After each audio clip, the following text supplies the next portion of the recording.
And according to Ryan, we are going live right now. Welcome. To the show.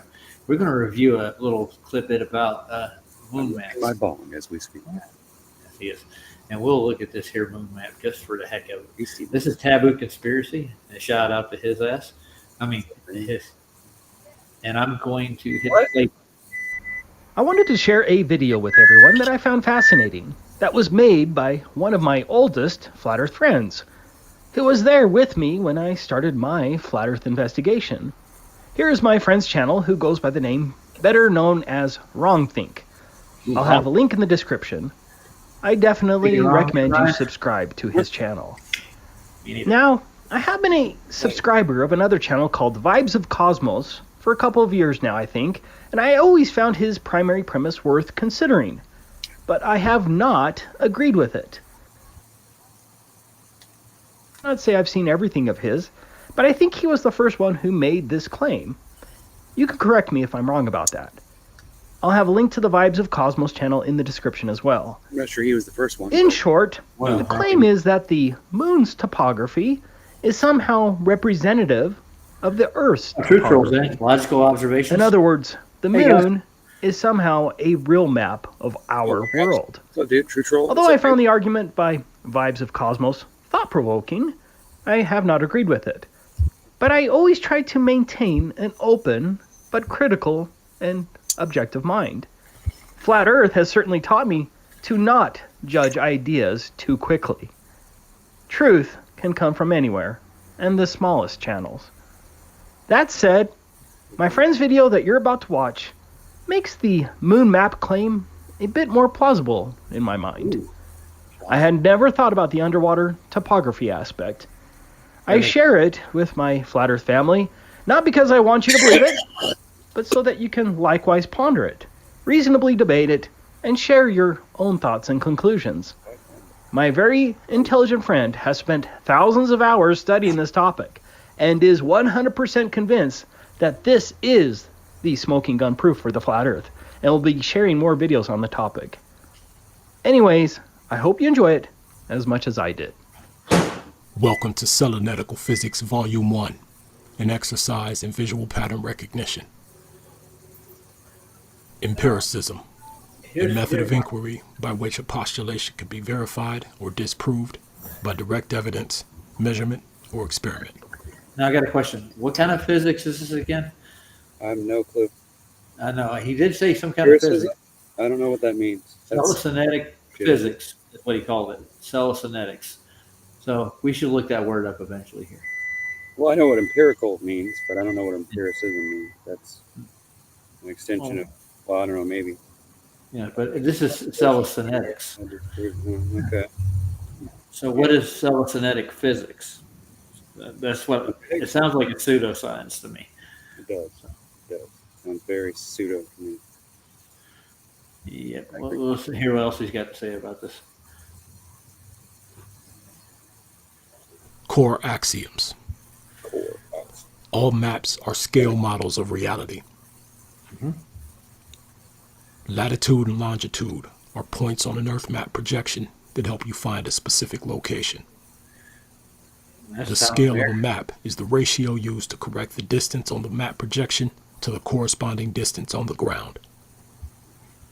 We now have empirical evidence of the true Earth map. The following is a series of Earth map projections.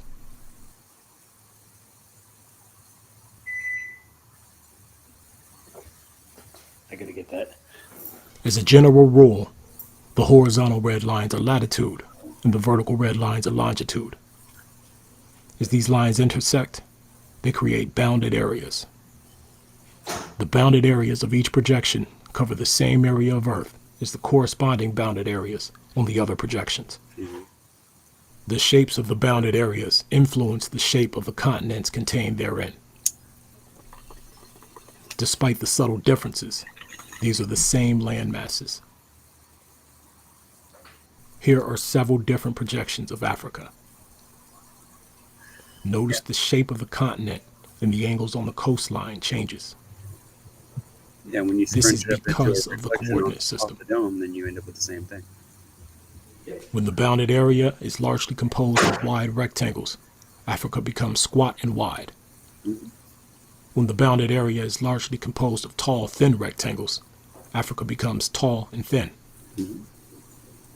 When the bounded areas containing Western Africa are thinner than the ones containing Central and Eastern Africa, Western Africa becomes noticeably more stout. Ooh, stout. Delicious. So The same thing happens with the other continents. yeah, it depends on the map and The eastern edge of South America can be either pointed or flat, depending on the coordinate system. Yeah, we understand that. On the left is a cylindrical coordinate system, where the top line is the North Pole and the bottom line is the South Pole. Cylindrical map projections are the ones most people are most familiar with. South Pole. And there is no North Pole either because there's no pole in the ground, it's water. On the right is a polar coordinate system, where the Well, center there's no real point is the pole North to Pole, begin with. and the outermost circle Poles are is the arbitrary South positions Pole. based on the sky map. So, Right. We can convert between coordinate systems. The top line in the cylindrical coordinate system becomes the central point in the polar coordinate system. Ironworks has got this on his show too. The bottom line in the cylindrical Thanks, coordinate system becomes the outermost circle in the polar coordinate system. I'm just kidding. Well, I have, but We're The going to have conversion also works in reverse. super sidewinders in. These conversions are easy to do in any image manipulation program, does. such as Photoshop or GIMP. If the geographic center, which is represented by the red dot, of the coordinate system is misaligned from the magnetic center, which is represented by the collapse point of the concentric latitudes, a waveform will be introduced in the conversion. Okay, I get it. What you're saying. This is analogous to the disparity between the magnetic and geographic north poles on Earth. In this coordinate system, the geographic center is different from the Notice the waveform and the E and latitudes C of the are converted arbitrary cylindrical points. projection. Even in the more exotic coordinate systems, the bounded areas cover the same areas of Earth. Equivalence between coordinate systems is verifiable by manipulating the bounded areas into the same shape. In order to convert A into B, we will first convert the polar coordinate system A into cylindrical coordinate system A prime, and we will convert polar coordinate system B into cylindrical coordinate system B So prime. here's the question I want to know: Hear your voices. Is it you don't have to go from the pole itself, do you? You could do a coordinate system in your backyard, dude. Well, yeah, you could do that. Huh. You could do it on a table. Yeah. And you can make it in any kind of map you want, pretty much, as long as you stay within the bounds. Yeah, it's true. This is kind of what refractive curvature was doing with his kitchen. Oh, yeah. You can make a map out of that. Map out your kitchen. Da, da, da. Draw it up in a plan. Put it on a map. You can name your kitchen anything. B prime has squares for every bounded area. Therefore, the bounded areas of A prime must all be converted into squares. Though, isn't it? This is voice. It's methodic. Upon converting the irregular bounded areas of A prime into the regular squares of A double prime, equivalence between A double prime and B prime has been verified. All you gotta, Notably, the Americas have increased in size. Africa has shrunk slightly. South America and Just on the Australia map, have it's moved not to the an right, actuality, you know. and Europe has moved to the left, all in accordance with straightening the zigzagging longitudes. But you have to go to that center point. You got Converting A double prime back to polar verifies equivalence between the original polar projection B as well. if they're not Even the largest ground-based objects, such as mountains and skyscrapers, shrink and fade to obscurity at distances of several dozen miles. you can just turn on your flashlight and In shine it on fact, only 2 objects are visible from every location on the surface of the Earth: or they might be on the desk right inside the door. the sun They're out and the moon. The sun is a source, a locus, if you will, of blinding light, more or less devoid of discernible Called it a features. locust, dude. The The sun's moon, a on the locust. other hand, not only possesses discernible features, characteristic. He's got a lot of background. The other on defining characteristic of the So moon what is the little? is its What are phases, all the little pits in it then? new to waxing, to full, to waning, and back to new, Well, I'm going to tell you what I think. Hold an on. eternal cycle. And it also rotates. Yeah. Well, it doesn't really rotate. They're claiming that sunlight reflecting off of it, from what it looks like in these three. And that's computer generated. That's not doesn't happen in real life. Yeah. But if you ever you ever had an alkaline battery? You ever seen it? Like when it explodes and corrodes. I've never seen it explode. Well, Oh, you mean when it leaks out? Yeah, it Yeah. finds its way, follows the copper. Yeah. Well, that's what it actually with the moon. Actually, if you compare the two visually in real life, they are real similar in texture. They almost look the same. So it's like it's an alkaline coating on it. It's like it's a battery. This is what a lot of physicists back in the early 1900s were actually postulating before they went to the moon, or the mid 1900s. It's, they were telling them there's no way you can land on it because pretty much they're saying that it's a charged battery. Yeah. It's sinking the dust, yeah. It's sinking the space dust is what they thought. Right? It's not space dust, dude. Whatever You think there's dust on that thing? They said. What they said. They say a lot of things. But yeah, I don't think I wouldn't call it a plasma state of matter. I would call it more like it's a charged state. It's like a metal. It holds a charge. It's like a battery. And you're looking at an alkaline surface when it does correlate with the sun. It actually charges it. Yeah, I think it helps pushes a charge to the sun. That's how the sun stays electrified almost. It's like you want to go with the electric universe kind of. That's what they postulated. A lot of physicists back in the 60s did, in the 50s. They were saying that the moon was actually a plasma. They said they did use the word plasma, but that's the only way they could describe something that's formed in the sky. The third state of matter they threw out there. Yeah, Super said, "What's up, Ryan?" Give you a hand wave and a blue smiley face. It tells me that in text. It doesn't show me. Yeah, I know. I can see the same. That's what it says in there too. It says That's just space not. things like Why? That's weird. I don't know about space boost. Yeah, this is getting kind of boring for a review. So there's only like 4 minutes left in it. I thought he was going to be quicker than this. Let's see.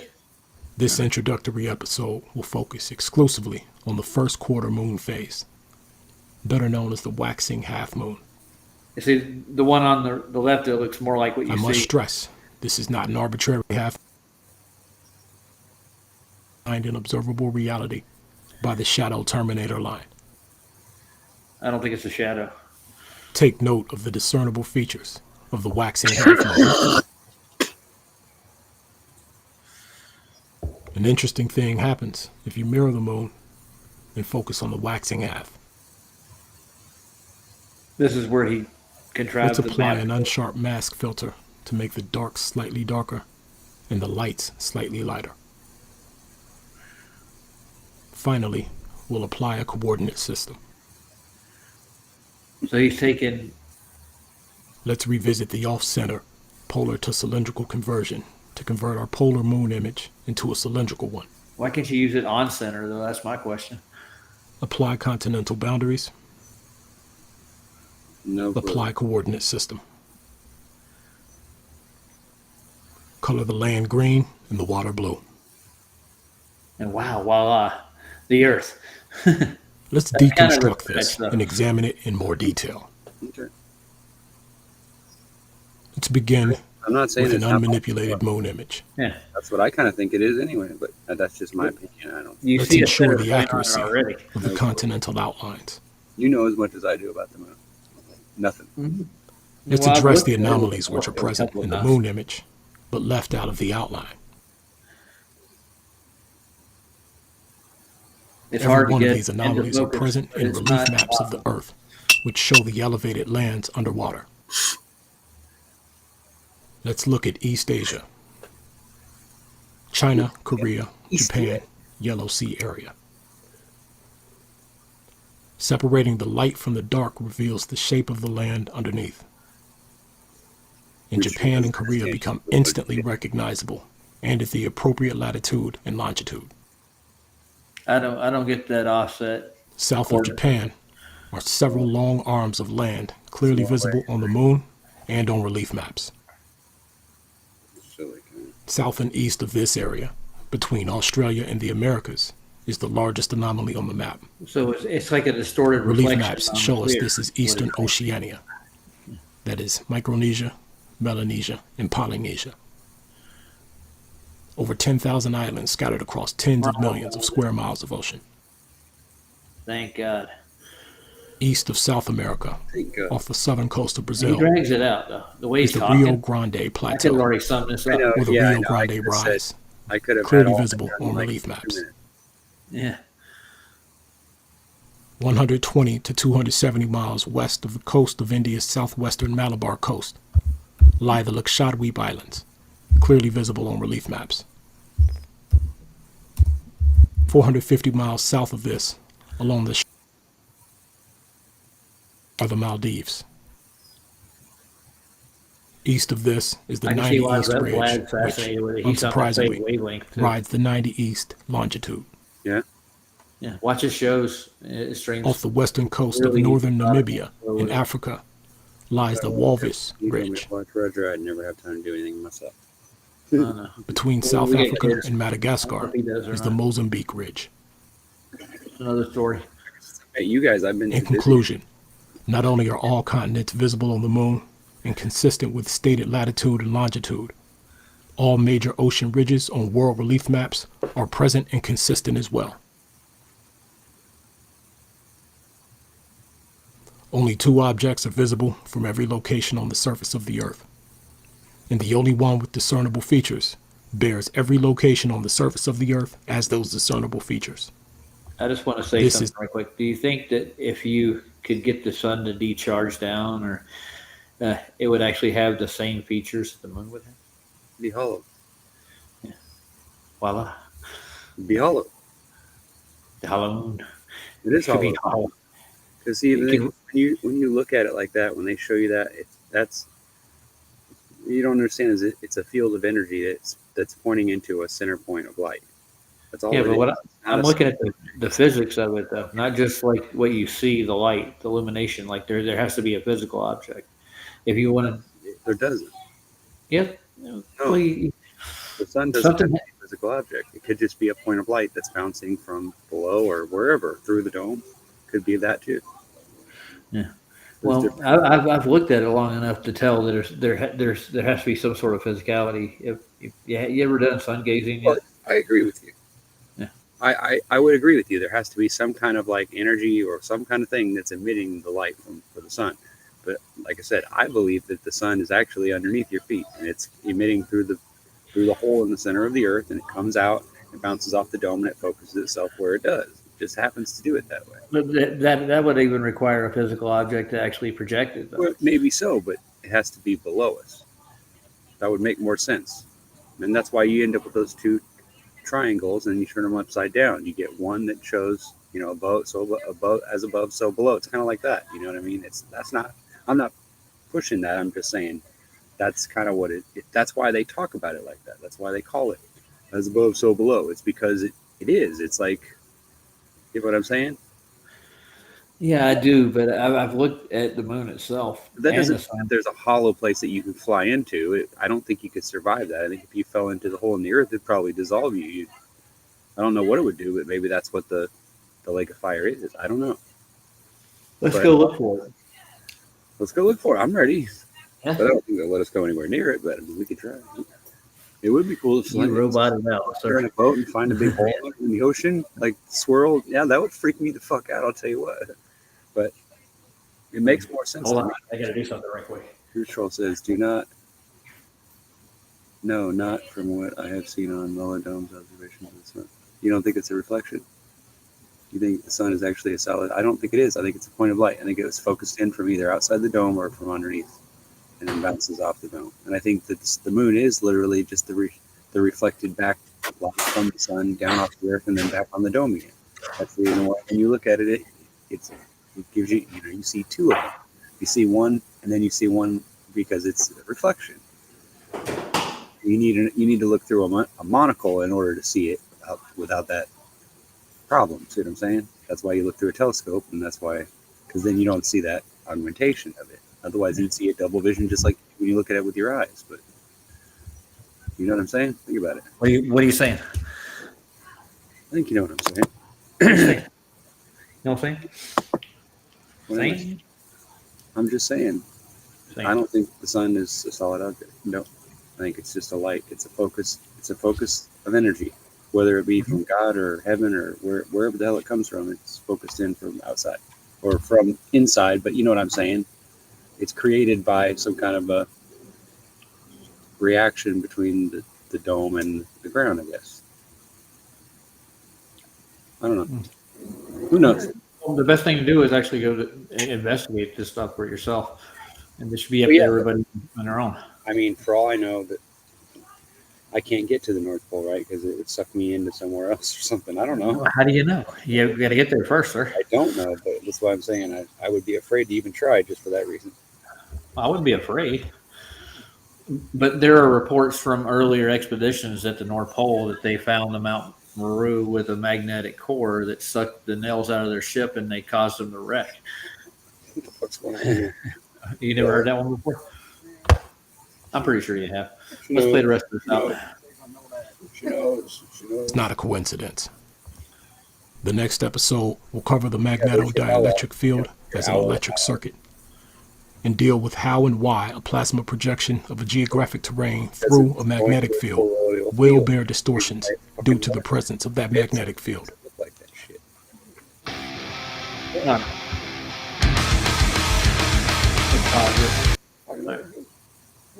No, thank you. We're watching a video. I wanted to share a video with everyone that I found fascinating. That was made by one of my... Here you go. Thank you. I want to look at P-Brain's last one he did. All right, that's a good one. I like P-Brain. It's short. It's really short. Is it really? Is it just a fun? Or is it something good? Or is he just goofing around? Oh, it's not. It's just simple. Huh? Sell that bucket? You're going to sell it? Oh, good idea. Oh, it's working. I missed the eye. Okay. Well, I mean, it's the lower grade one, but I upgrade bigger motors, bigger shop. All right, go ahead.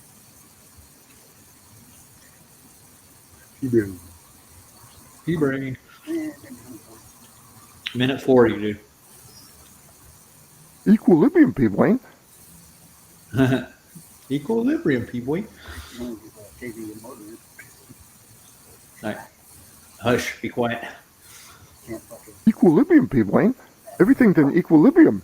Okay, let me explain to you in a real simple understanding of what equilibrium is. This is what they're talking about.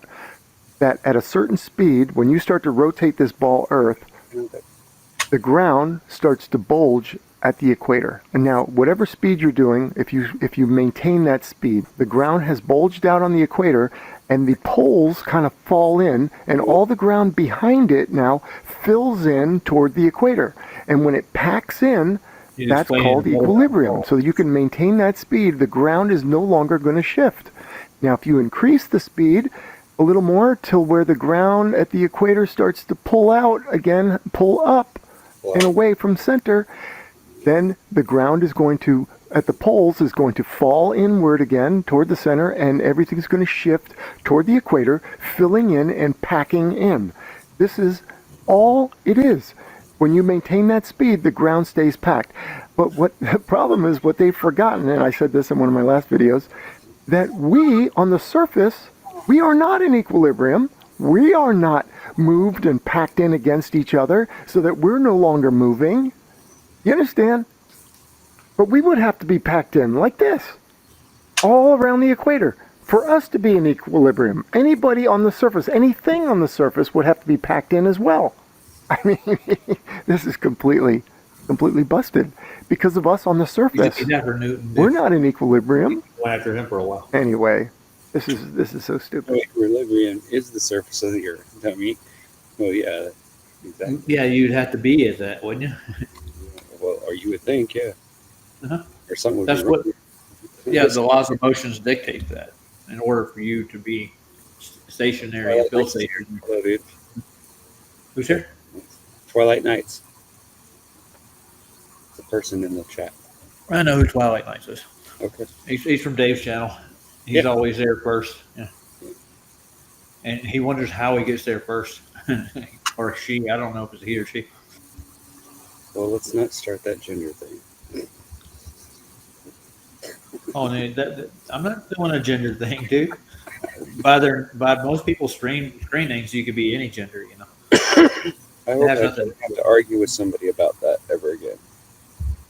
I never argued about it before, you know. Wasn't arguing about it now. I didn't say you were. I was saying. I know, but it's on your mind because they stuck it in the media and they're talking about you know, anybody can be any gender they want to be because you know the world is they want. That's fine, but why make me have to like be careful of what I say? I mean, well, somebody will sue your ass. He misgendered me. I mean, I'm not trying to hurt anybody's feelings, but I mean, They're doing that, dude. You know that, right? The people that are going like, he called me a sir 10 times. I'm Dave's like, fuck that. Yeah, feelings are overrated. That's true. The truth is well, I feel every time I touch something. Yeah, if you don't want to hear it, go away. And well, it's the way I always say it. It's like some people give me a hard time because I say bad things. There are people that I We got Jim Anus in the house. I saw that. The Anus is here. Mm-hmm. I saw that. Got a whole bunch of people. So now you made me forget what I was saying. Forget it. I don't know. I wasn't trying to make you forget it neither. Oh, I didn't say you were trying to. Damn it. You quit arguing. Quit arguing, man. Stop What's arguing. wrong with you? Neil deGrasse Tyson, Robot Polisher, just did a little short about him. He almost does the same thing with this equilibrium thing. Watch. We'll play it. Are you afraid of think that we'll get strikes for Robot Polisher's music? Yeah. Let's go to Robot Polisher right quick.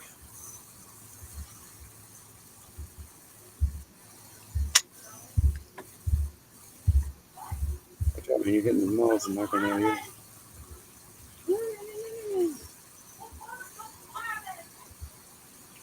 Robot Polisher.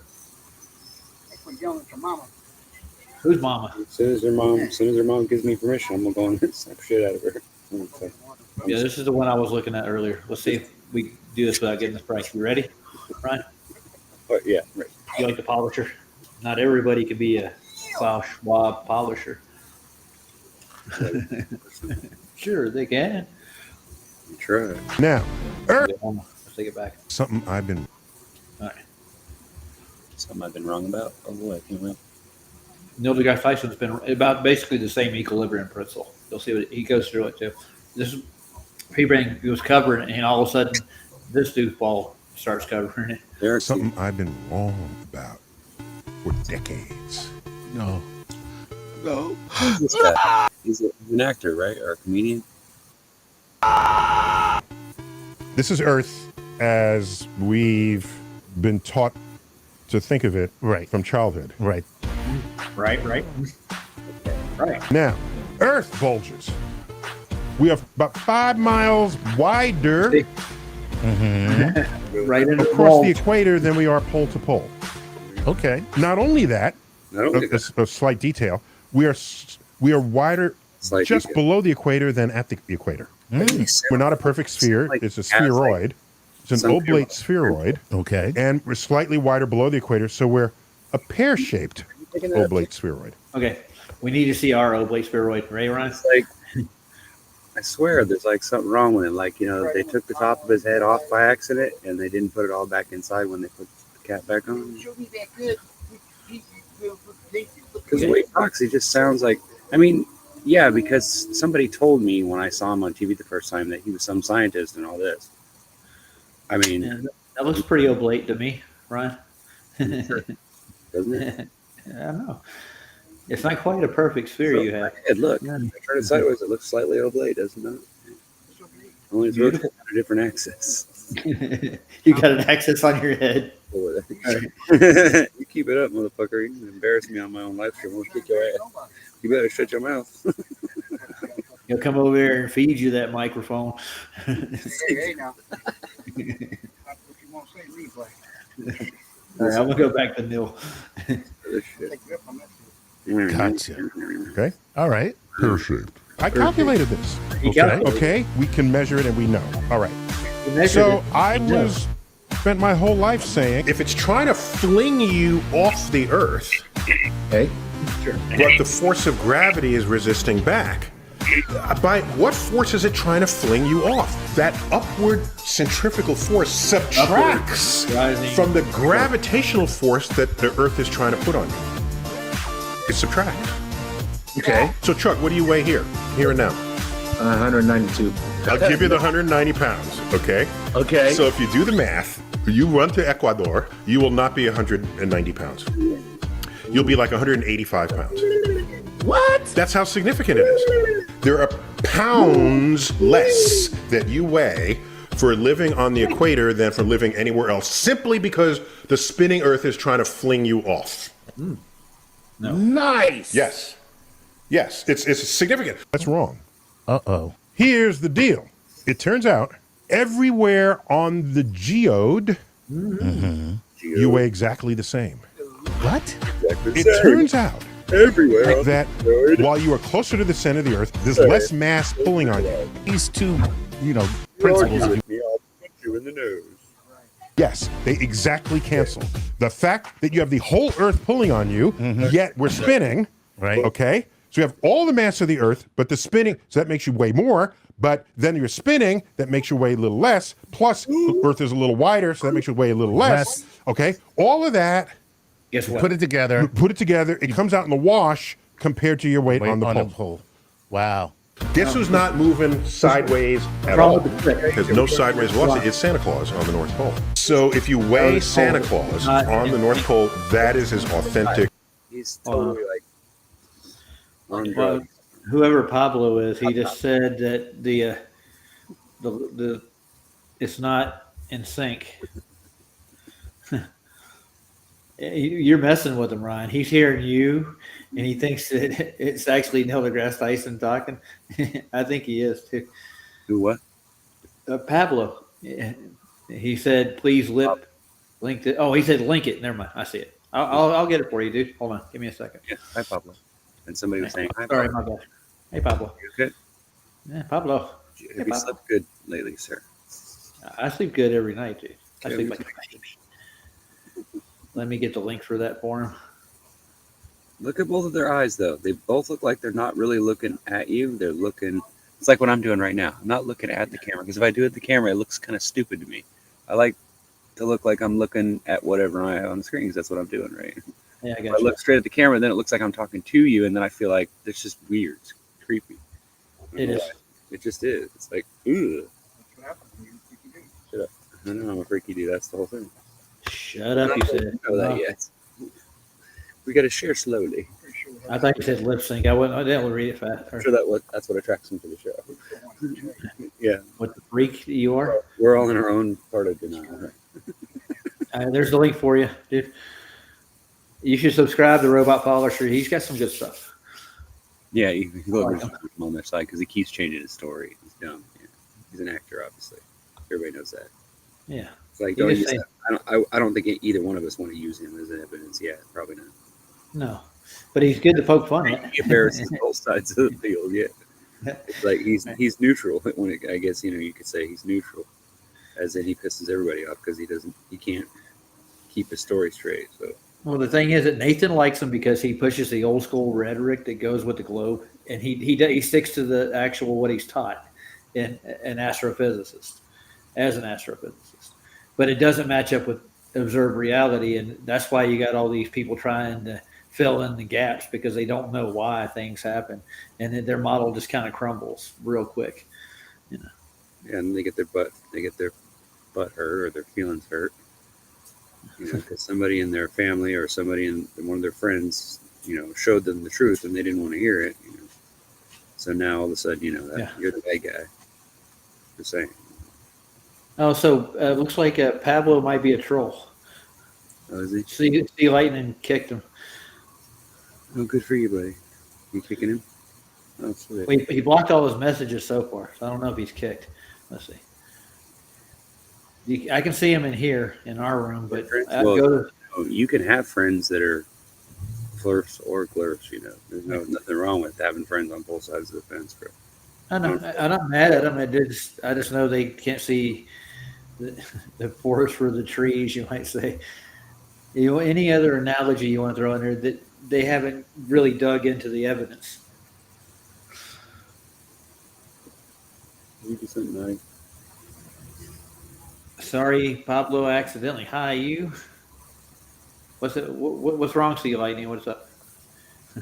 By the way, Sea Lightning's in here. I saw that. I just said hi to him. I'm saying hi to him now in the chat. So. Hello. I'm not doing the chat. I'm playing a stupid video game while I'm talking. Huh. I'm hooked on it. And my brain is like, so like.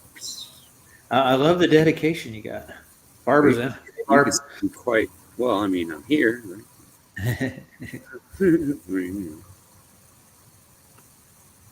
show goes on without me. I mean, if I was I'll do a show without you. I don't have a problem with it.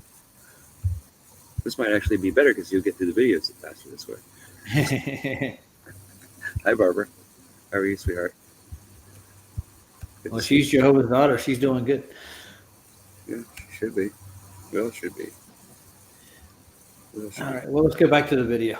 Let's play the rest of Mr. Robot Polisher. Earth weight. Oh, sweet. Okay. Which is only 322 pounds. So Santa's fat behind can walk down to the equator and weigh exactly the same. Exactly the same thing. Wow. Check this out. You ready? Okay. If the Earth spins faster, if it spins once in 90 minutes instead of once in 24 hours, then the centrifugal forces will be so great that you weigh nothing on the equator. You'll just float. You just float? However, it's like space. Earth won't keep its spherical shape. It will become a pancake? Yes! Yes! This is the fun part. Oh my gosh. Okay. So the Earth will start flattening. As it flattens, the equator gets wider and wider and wider. And you are weightless out there. If Earth becomes this huge disk, what happens to the North and South poles? Well, they just become where you put the record pole. Yes, exactly. That's they're just a spindle. They're just a spindle. Right. They're right. You funny. They're in the middle. Right. Therefore, how much do you weigh? You don't weigh anything. Where's the other? Except you're floating out there. You're floating out here, but no matter where you are on it, you weigh the same. You weigh the same, which is zero. Right. Because on the poles, there's no mass between you and the center of the Earth, because you are at the center of the Earth, because you flatten to a pancake. So there you go, flat earthers. Not everybody can be a robot polisher.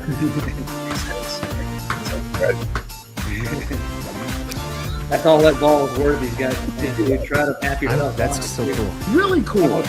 So clearly, Earth can't be moving. Of course, we're not rotating either. Everything is moving around us. So it wasn't just our ego that supported the idea that we are in the center of all things. At the center of all things. It's not just what's happening with our ego. It kind of made sense when you thought about it.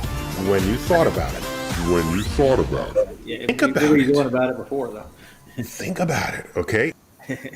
Look at the look on his face. He's like, oh yeah. Hello, I'm look at the, no, go back.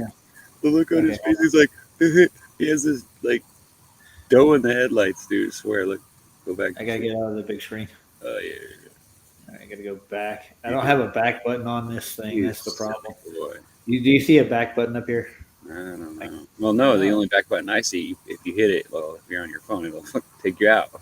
Yeah, it's not my. This isn't the phone, dude. Don't worry about it. It's all good. You too. I think everybody saw it. The dude's face. I saw that look on his face too. Yeah, we can highlight that later and superimpose it in. Or whatever. That was funny. Stay away from Anyways, my foot. I don't want you on my foot, okay? Go away. is the cat trying to get up your leg? Yeah, but you know how bugs are. They're like, they want to see what I look like Never mind. at the top, I guess. They want to see what that mountain looks like. Hey, let's go up to the peak and check it out. Okay. No, not that foot I either. love the polisher. He makes some decent points. He's No, pointing out the let's go red. right for your foot because I want somewhere to hide. So it's like, go away, dude. Go on into that. Well, I wanted to look at Eddie Banjo's maybe for a minute. He's got a new one out he did last Sunday. He does his Sunday night live streams, and this one is about Duffy being an alien. Oh boy, that's what it shows in the thumbnail. I don't think he's going to say anything. He's going to try that and put that rhetoric into the stream. Let's see it right quick. Mr. Banjo is Eddie Banjo. See it here, right there. See his thumbnail? Got an alien body with Duffy's head on it. yeah, I know who he is. I used to be sub to him. Yeah, I'm just showing you. You're not sub to him anymore. I don't know. I delete a lot of them whenever I don't watch. If I don't see any stuff on there for a while, I just delete them because I have like thousands of them. I get thousands of notifications a day. So it's turned into a pissing match, is what it's turned into between him, Jaron, and Duffy. Well, you know why I'm not.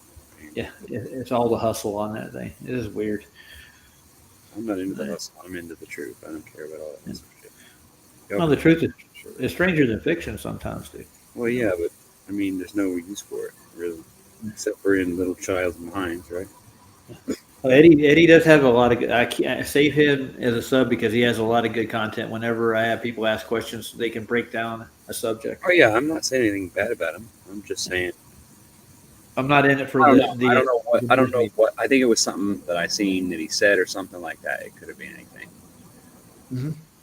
Well, he clings on to the projection, the AE projection. He's re-enhanced it a couple of times over, makes it more clear and easier to read, as it goes. So let's see what Eddie's got going on Sunday. You ready? I'm going to hit play. What happened? I missed something. Oh, did you? Yeah, somebody. I don't know. I'm not worried about it. I'm just saying. Oh, okay. Something going on in the chat. I missed it. I wasn't paying attention. It should be playing. I forgive you, Derek. Welcome to the show. It's Isa. You don't know. I don't know who this guy is. It's part of the show. He shows you the green screen tricks they try to pull. Welcome to the show. If you don't know, you don't know.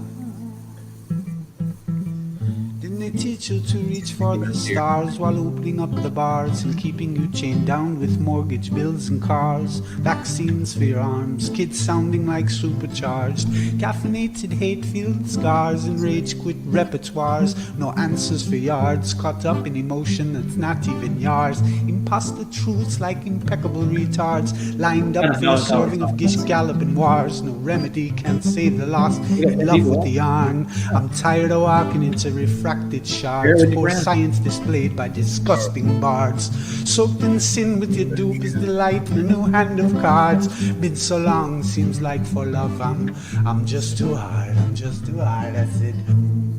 Welcome to the show, where you don't know if it's part of the show. Oh, I want that. Welcome to the show, if you don't know.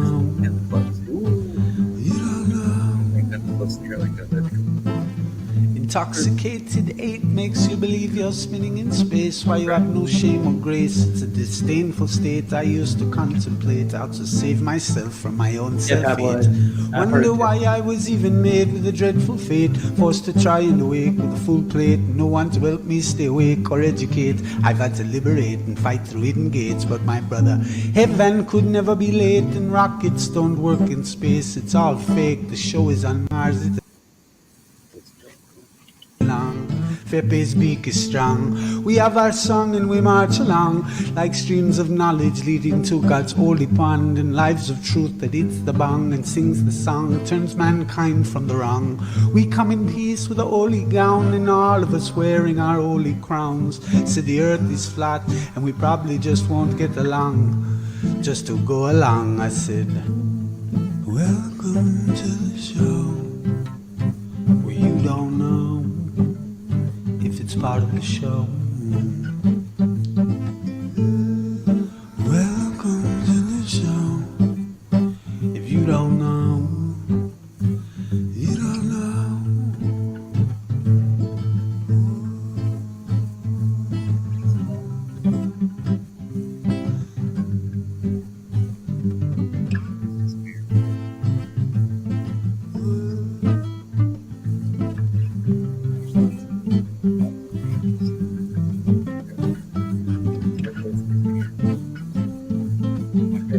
That fades out in the background. I'll never forget when I showed that. I don't see the problem. I think you don't see the problem with the big fade out. If you go around the corner, you see it doesn't fade left. What's the wrong with that?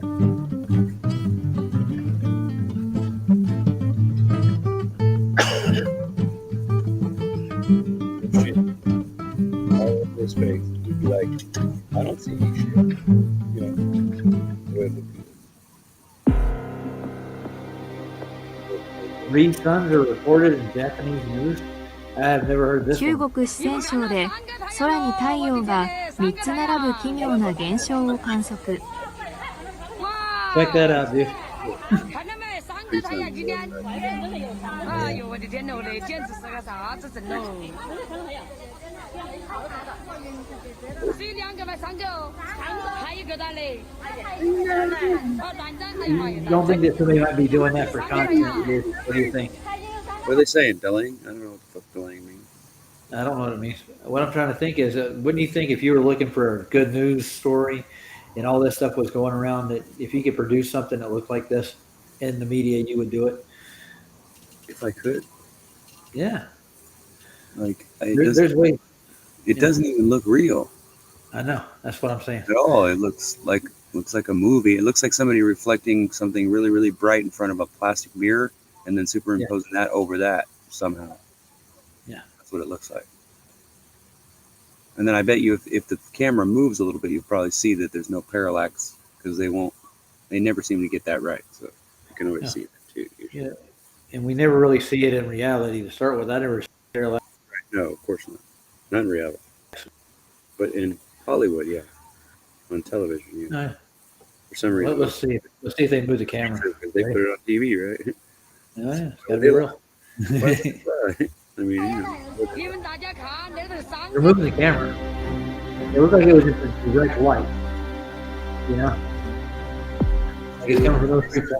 ఆకాశంలో ఇద్దరు సూర్యులు వినడానికి వింతగా ఉన్న ఈ అసాధారణ పరిస్థితిపై ఇప్పుడు విపరీతంగా More breaking ప్రచారం news, జరుగుతోంది. ఇద్దరు సూర్యుల థియరీపై రకరకాల వాదనలు తెరపైకి వస్తున్నాయి. అమెరికాలో ఈ దృశ్యం కనిపించిందని, అంతకు ముందు చైనాలోనూ ఇలాగే జరిగిందన్న ప్రచారం తెరపైకి వచ్చింది. మరోసారి ఇప్పుడు కెనడా సహా యుఎస్ కొన్ని ప్రాంతాల్లో 2 సూర్యులు దర్శనమిచ్చినట్లు, ఆ విషయాన్ని నాసా ధృవీకరించినట్లు ప్రచారం జరుగుతోంది. Did it? Wow.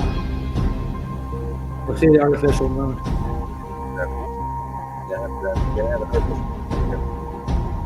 I made one in my backyard.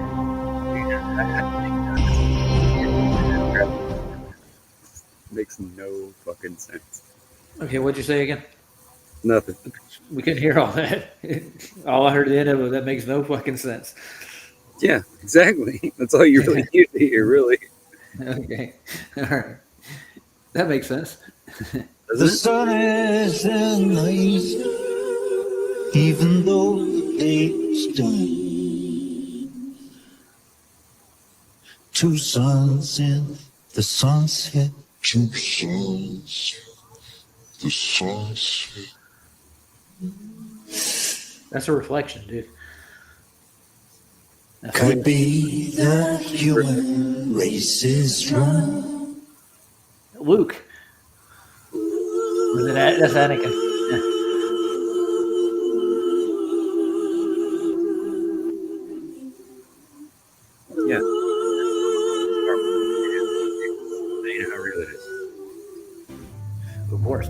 They were doing this back in the 70s, the TV shows. Yeah, they've been doing sure. They've had all their little tricks for years. Of course they Now we've all seen this video, I hope. That's the 24/7 video. He had a fake one. Stupid ass. He's like, watch, I can do it. With the same cloud patterns over and over again. I'll show you 24 hours. Yep. The sun strikes it. Now, the next That day, isn't like wind sun strikes I've seen. the spot.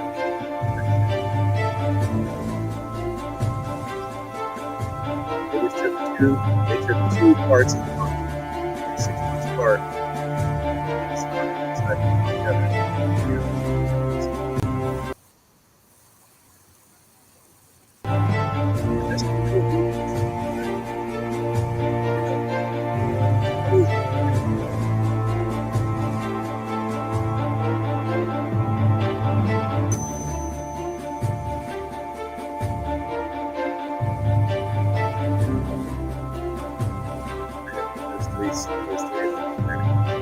I'm sure we can find this actual footage online.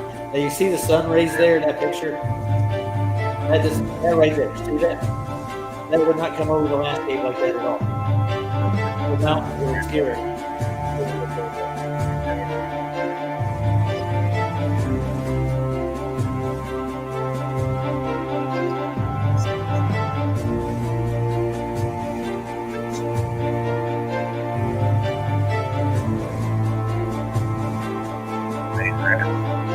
Were there secrets they're hiding?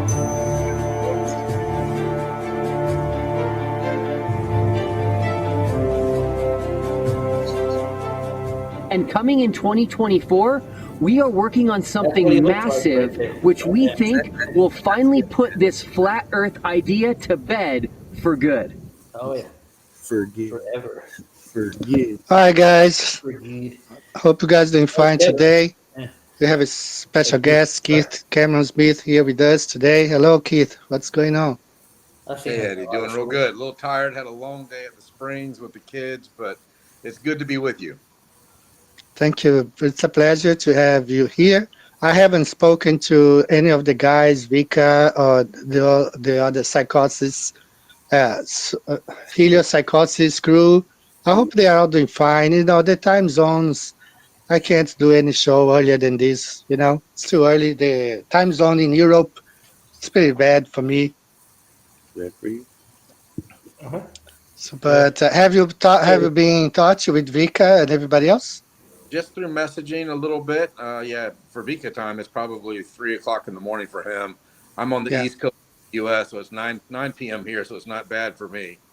Yeah. I talked to Gene a little bit online, but everybody's just busy, you know, living their lives. So not anything too in depth or detailed, but everybody's still plugging along.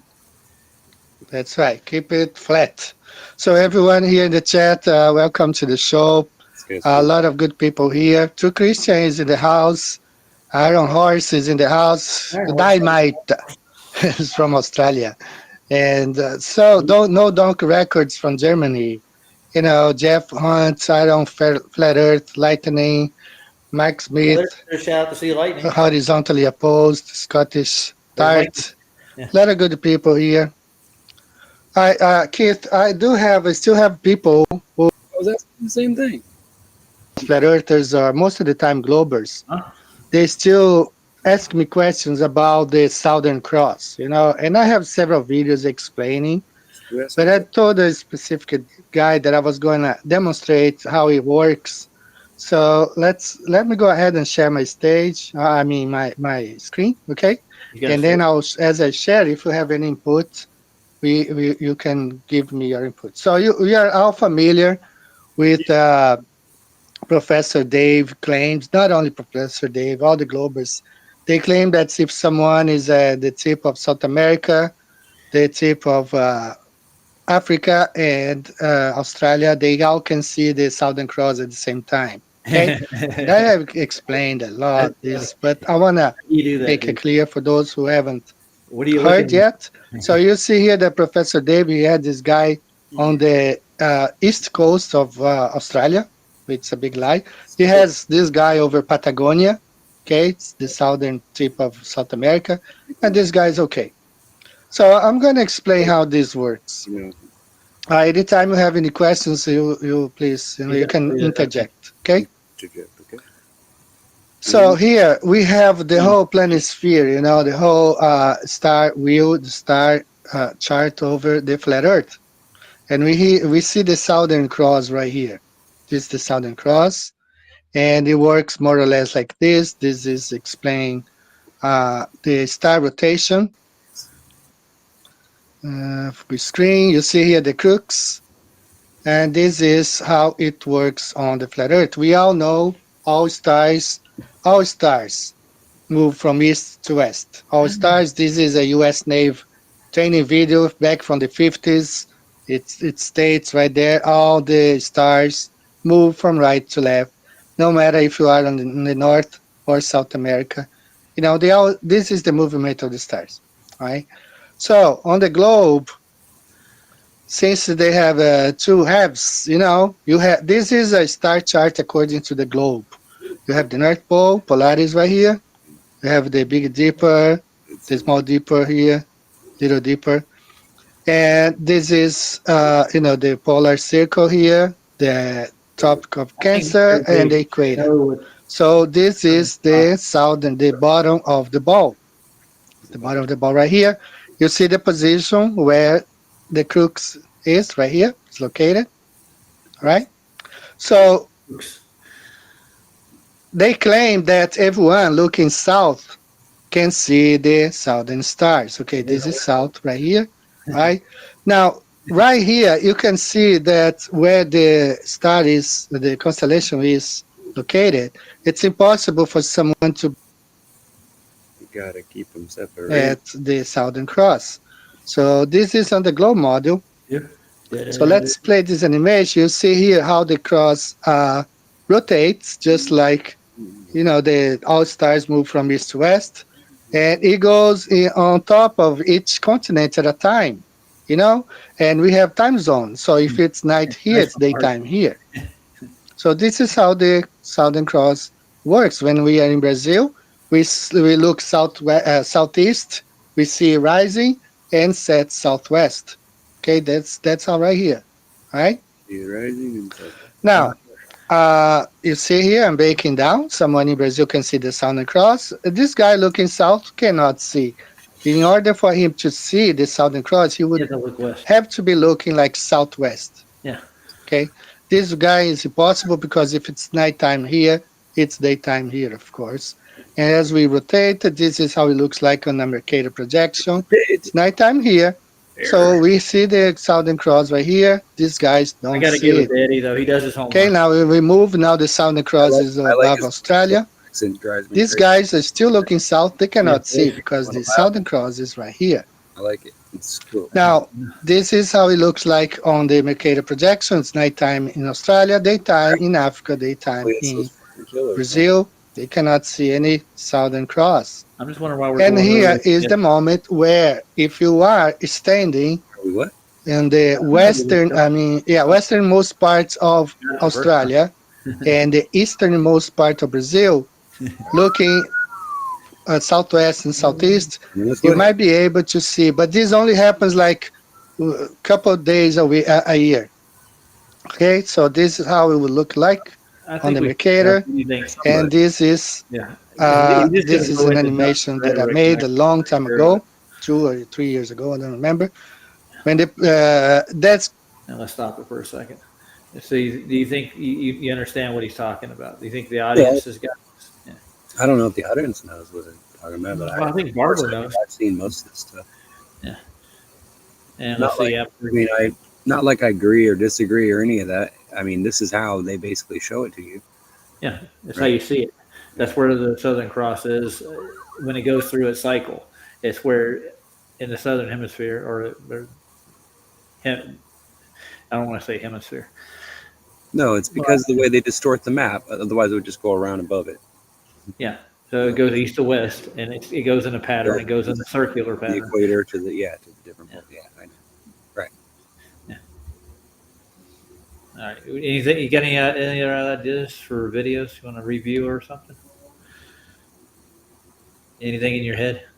I mean, I have a lot of stuff in my head, but I'm not sure that it would be like up your alley.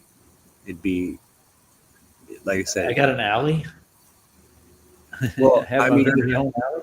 Can you sit and watch like an analytical explanation of something for like 2 hours, 3 hours at a time? I have before, yeah, but I'm thinking about the people out there in YouTube. That's what I mean. I'm thinking of them too. That's why I'm saying is maybe it's not. Yeah, and I don't want to burn up all my time.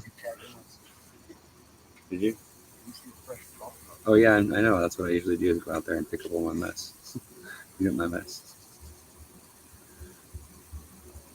I'm thinking we should go visit somebody's website. Peter's website. Peter? He said he's got a Globe Earth channel where he teaches people how science works. The guy that came on Flash's show today. What was his name again? Who? Let's go to Flash's channel. Look at it. Okay.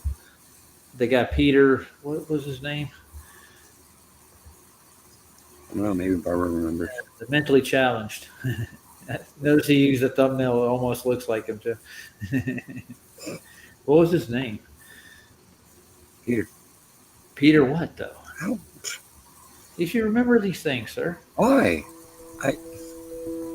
If I think somebody's full of it,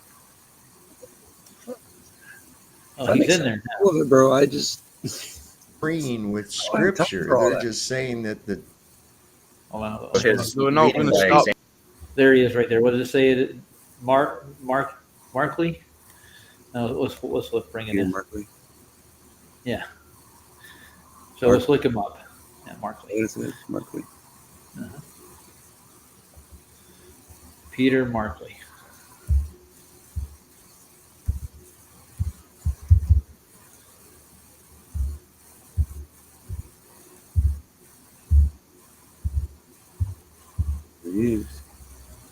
Let's take a look. See. Oh, there he is. Oh, hello. Let's go in. You see the little pumpkin? Isn't he adorable? Oh, he's got a pencil and a dragon. Oh, but if you notice that all his videos are of him probably heckling flat earthers and stuff. This is the map he brought the Flat Soys debate. Look at it. This thing. See that map? Yeah. Okay. It's flat. Yeah, down where I'm at. I get it. Yeah, those are where the distortions are in the map because the grid's not made out properly. There's not. Oh, I see. So he's on his channel. He's talking about how we don't know what we're talking about. Okay. He talks about that period. That's what it's. If without us, he doesn't have them. This is why I said you guys got to. This is why I always warn. Well, I shouldn't say that I do that because I don't always warn people, but I always make comments about it, and I always tell you guys like I don't like this guy. Like there's something about this guy. I don't care what you guys think. Just don't trust this guy. And like usually before we have had a chance to do this, look over everything. See now he's saying flat Earth is a cult. All this guy like this is just surprising to me. I thought. I thought somebody was screening who they let in the show. I don't know. I mean, I guess I could have been this way too. Because Flats debated him, he let him in. He wanted an apology for the crap he talked about him after the fact, and that's why when I left, remember the last thing I said before the end of the show was, yes, and I'm not a Robothonist, because he's trying to put us in a cult, like we're following what Samuel Robothon's basic cosmology is. I'm really not all that worried about it. No, I'm not. But I mean, it's just like I know when he comes in to on a platform where I'm at, and he's talking crap just straight up and telling everybody we're in a cult. They get the image, man. People will if they see us associated. It can rub off on people, but I'm saying I would hope that people, if you're gonna think that about somebody, at least listen a little bit longer to see how like after that person leaves the show, like how the reaction is after, because usually that's when people will come out and say like usually I'll admit like something. I'll be like, well, I admitted I called him a name or whatever, and I feel bad about it or whatever. Like, if that hurt his feelings. But, I mean, that's really no reason to, like, make everybody in the room all of a sudden a bad person just because I made some kind of comment or called him a name or something. I mean, come on, like, grow up. Just saying. Mm-hmm. I mean, let's take a look at his cult video right quick. What do you think? I can only imagine what he's going to put on there. I'm just waiting to see if my face is in there somewhere. I doubt it. He's not pulling up his shows there. I'm hoping I'm not important enough. But. He's not doing exactly hit pieces. He's doing hit pieces against the whole idea of flat Earth. He's vehemently against it, and he didn't come out. He's trying to pull it apart like it's something you can take apart. Right. Let's see I want to see what he's got to say about it. Yeah, but you would think that he would. As I learn about flat Earth. Okay, I learned about flat Earth. Here we go. All right. And he learned about it from where? Very good. Someone told him, I guess. I don't know. But where did he go get it? What was his research, and where did he get his sources at? He's not ever going to share that, is he? I don't know. Would you share that if you were full of shit up your? I'm not bullshitting. Well, yeah, that's what I'm saying. But if you were full of shit up your eyebrows, how would you? What would you say? What would you do? Especially Harry Potter here, trying to this is his way of putting himself out there. Like he have something to believe in, even though he's probably doesn't even realize what he's doing or anything of that. Well, I think he's trying to just make a name for himself, just like Duffy is too. You might be right about that. Well, let's see what he's got to say. Ooh. I don't get a strike for this because he's on the warpath. Yeah, he could be. Naive I've been. I'm starting to really understand that modern flat Earth belief has features of a dangerous cult. No, it doesn't have a centralized authority, or any formal structure at all, really. However, it often does claim false divinity, imprison the mind, villainize outsiders, and separate families. I want to focus especially on that first one, false divinity, because that's at once both the source of the problem and its most evil consequence. So how does Flat Earth claim false divinity? This is subtle, so pay close attention. Let's see what he's got to say now. We're in the false divinity, like we don't declare God made the earth. Okay. Whatever, dude. I got no comment.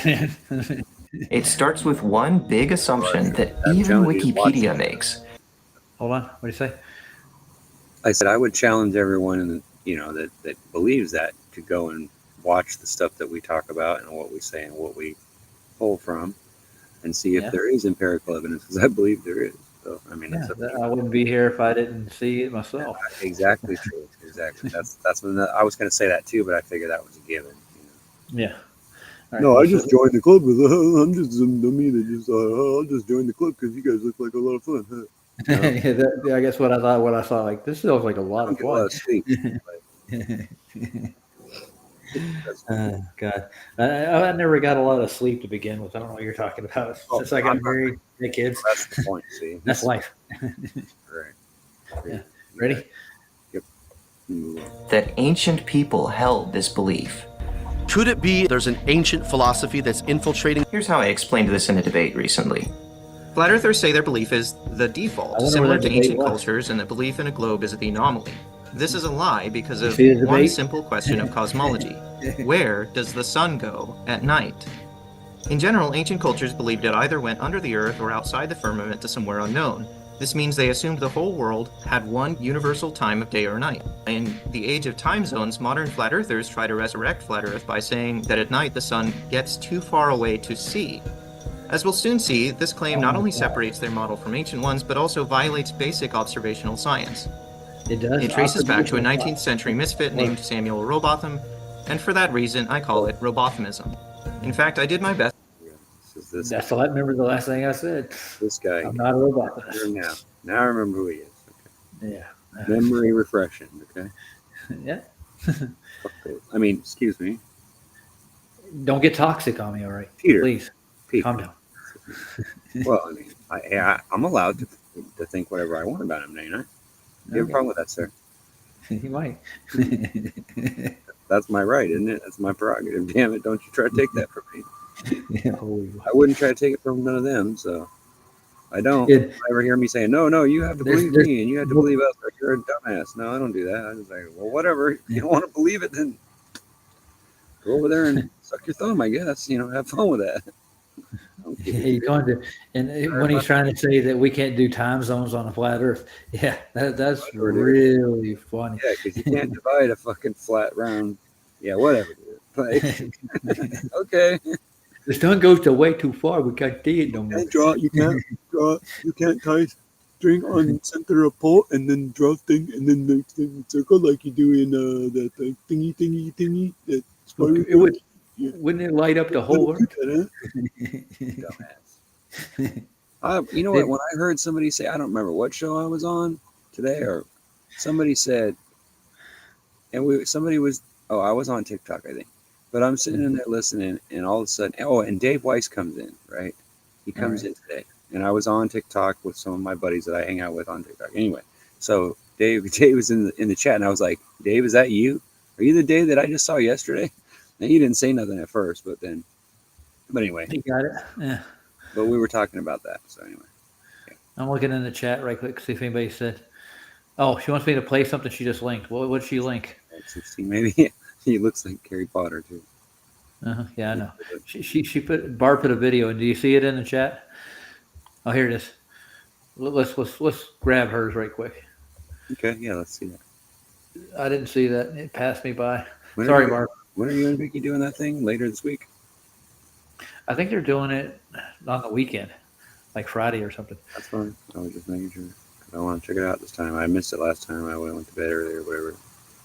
You're doing something on Revelation and Stars. Okay. Revelation? What if? What if? Let's stop sharing that other one. We'll share hers. As if. What if? As if. What if? Yeah. As if. What Sorry, if. Mark. All right, let's see. All right, you ready? I hope it's good, Barb. I was born ready. All ready.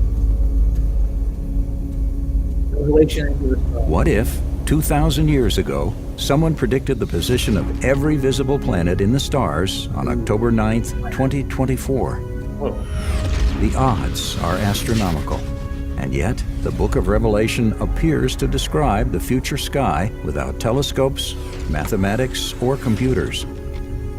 How does that happen? We will reveal over a dozen signs from Revelation that appear in the stars on October 9th, and among them are the 4 horsemen of the apocalypse. John would be more likely to win the lottery and then get struck by lightning than to randomly describe a specific night 2,000 years in advance. The math required. Actually, it's really easy. The Mayans drew a calendar. I'm telling you. Stupid. Yeah. Dude, and this Gregorian calendar they got up here now is kind of sketchy. The Farmer's Almanac will tell you the same information. The only thing is, you just remember when they say planets, they mean stars. That's all I have to say about that. Right, that's the only thing you have to know to understand the difference between the two, because that's all there is. That's the only difference. Anyway, what's that noise? Probably lying to you. Is somebody riding a motorbike in your neighborhood, sir? Good to see your question, Roger. No, hold on. No, Wednesday, 3 p.m. Mountain. Oh, okay. Mountain. Am I gonna get? Is it a new question? No, I'm just reading the chat. Good to see questions. If you saw what he was. Yeah, see, I think you've said that before. If you saw what he has for content, you would certainly think that. Yeah. Yeah, you've said that before, I believe. I think it was yesterday we were talking, or a couple of days ago we were talking about him in another chat. Truth roll. You're right, though. You're right. My chat's a little slow right now. On Luke on PJ stream. Oh, that's right. You hurt his feelings, really? How come I didn't see that? Did I fall asleep during that? Or that's right. I think I was sleeping it off, trying to wait for Michael's show. I missed the end of it or something. Whose feelings did I hurt again? No, not you. Barbara said I went off the rail on Luke on PJ's stream and hurt his feelings. Dang it! I'll have to scroll down here. I can't see that. Damn it, Barb! Why would you do that to Luca?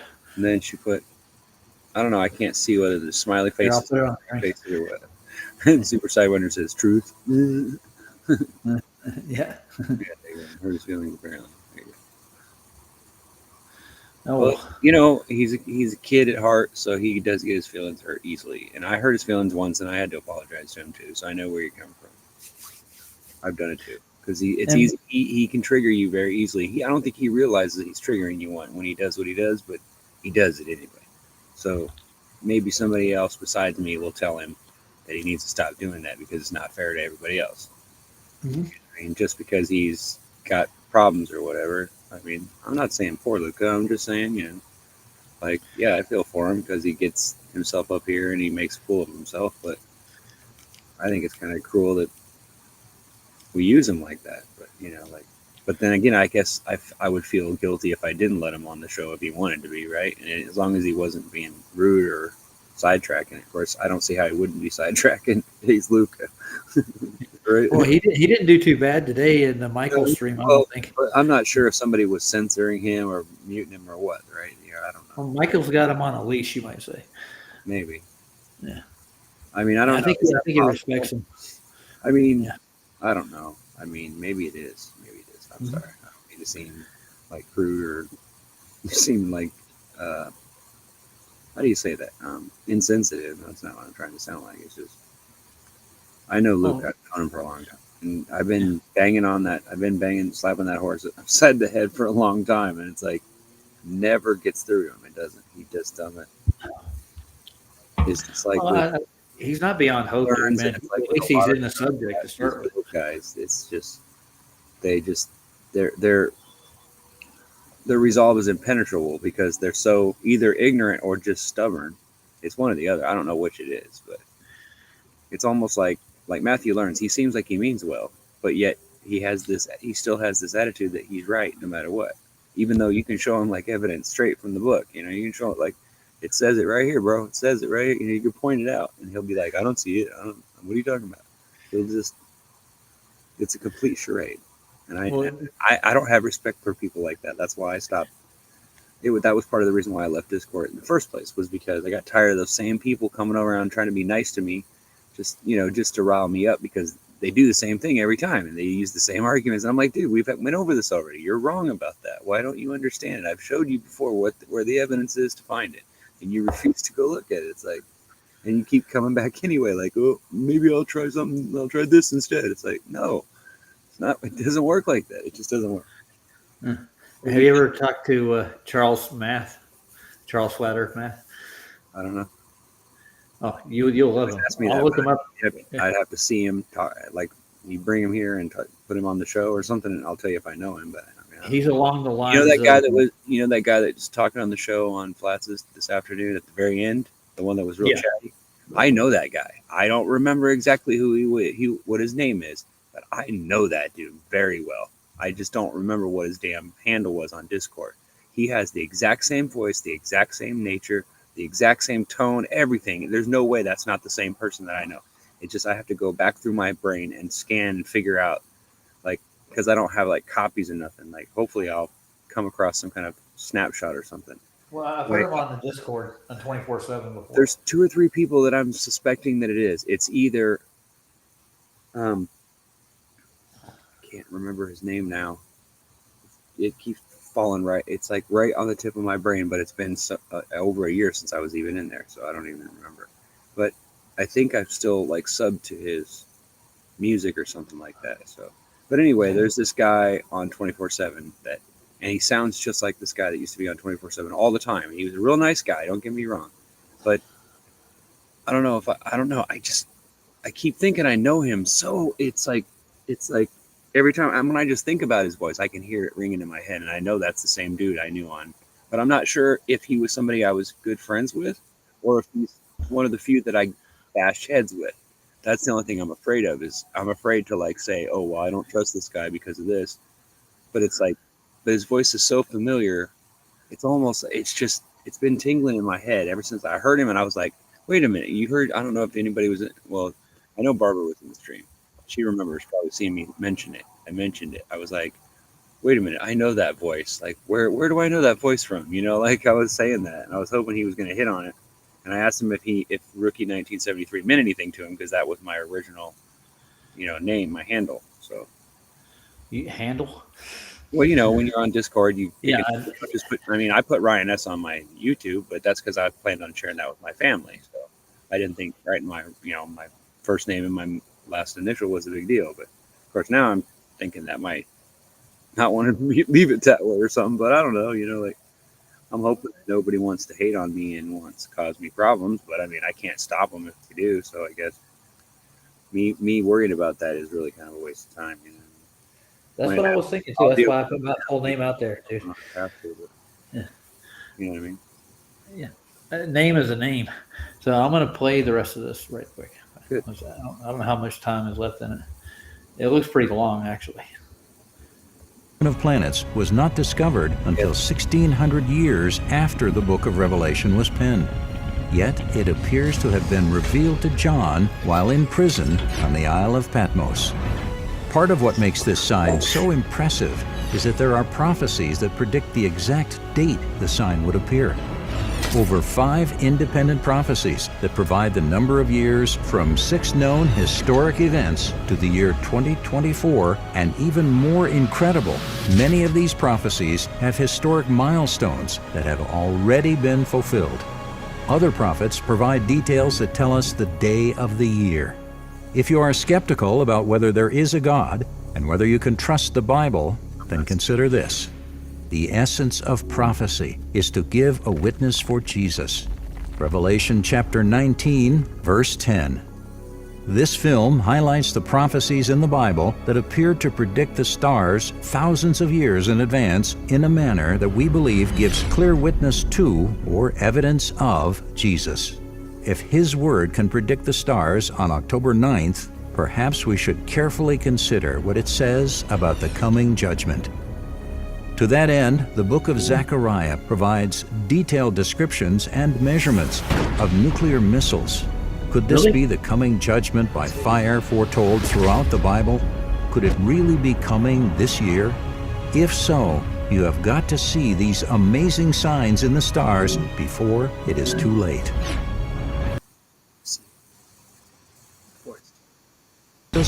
In Mark chapter 13, when he said, "What I say to one, I say to all, watch." Therefore, we encourage everyone to remember the instructions given to watchmen in Ezekiel chapter 33, verse 6. But if the watchman sees the sword coming and does not sound the alarm, and the people are not warned, and the sword comes and takes a person from them. Okay, I got one thing to say. Context, dude. We're all over the Bible so far. So they're doing basically what Sergio's doing, kind of in a way. Well, sort of. But I mean, they're right about some of that stuff. I won't argue with it, but yeah, they go a little bit further than they. I don't know. Maybe I wouldn't go that far, but. Do you think that everybody's convention? God, I can't say the word. Thank you, Bug. Are you see that? What? A bug just came by to say hello. You know. Oh, that's nice. I'm not watching you. I'm watching this. Bounced off my head a few times and then flew over there somewhere and fell on the ground like he died, like I did, like touching me was killing him or something. That's kind of funny. Well, he was ready for you, dude.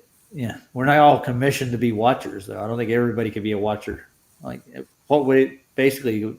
Are they pointing to the stars? That's what they're trying to get us to watch. But that contradicts the Bible, saying if you see the signs in the stars, is that going to actually tell you when the second coming is going to happen? Yeah. No, it says it's just making a point about a watchman. Normally, a watchman watches to see either swords or something shiny, right? They're looking for that in the dark. So they stand up on the damn watchman's pole or the watchman's tower, and they got to look down there. And back then, I mean, I'm sure they had some kind of goggles or something, whatever, binoculars, but of course they say they didn't. So let's just assume they didn't. So they were trying to look with their own eyes, and whatever torchlight was down on the ground somewhere. So they had to look for like shiny details. So they looked for swords, right? So I gotcha. When he says, when he sees the sword coming and he doesn't sound the alarm, and the people aren't warned, and the sword comes in other words, people with the swords come along and take everybody out of in the middle of the night, you know what I'm saying? Then it's his wrongdoing, right? But if I require his blood from the watchman's hand, in other words, they might kill that watchman because he just let people in and people got injured, they got taken away or whatever. So yeah, I would require his blood too, wouldn't you? I mean, does that make sense to you? I mean, I don't know what else that could mean. I don't know what else you would draw it out of that would make it somehow different or wrong, but I mean, I don't know. You guys see it? But I mean, let's go look up Ezekiel. Like 33. You don't just run away. You scream fire and you try to put the fire out. You stick around. You don't just run away, because if you run away, you might leave someone behind, or there might be someone that might get injured because you just left the scene. Like, you don't want to do that. That's not right. You know, like even if it was your fault at the fire, you're still going to have to be responsible for that, regardless of whether they catch you now or later. So you might as well just stand there and, you know, I mean, whatever the hell your problem is or why you keep running, I don't know, but man up. Well, I get it. You're scared. You're terrified. You're going to think crazy thoughts. But I mean, you have to realize that you have to turn yourself in, right? You know, like you can't just if somebody else injured from it, then you have to turn yourself in and face the music. Well, I want to get Ezekiel 33:6 in context. I want to see how it refers to. Well, yeah, I was going to say if you read the whole, read the whole book, read the whole section there, and figure out what. Because I'm sure that's what they're talking about signs and he's a prophet, though. Yeah, so most prophets are. Do your job. Basically, that's what it says to me. Yeah. It's warning you that if you don't, you know, if you don't follow along with whatever you're supposed to, your share of it or your responsibilities, then it could cause other people to die, and then they're going to want your blood for it. That's what it's saying, I think. All right, let's play it again. Ready? The blood from the watchman's hand. He is taken away for his wrongdoing. What were we saying, Ryan? In other words, that's like the king. You know, if you figure God's the king or Jesus is the king, he's saying it. Whatever it says, I will require his blood from the watchman. In other words, he's gonna either punish or kill the watchman because he blew it. He didn't sound the alarm, and people got hurt.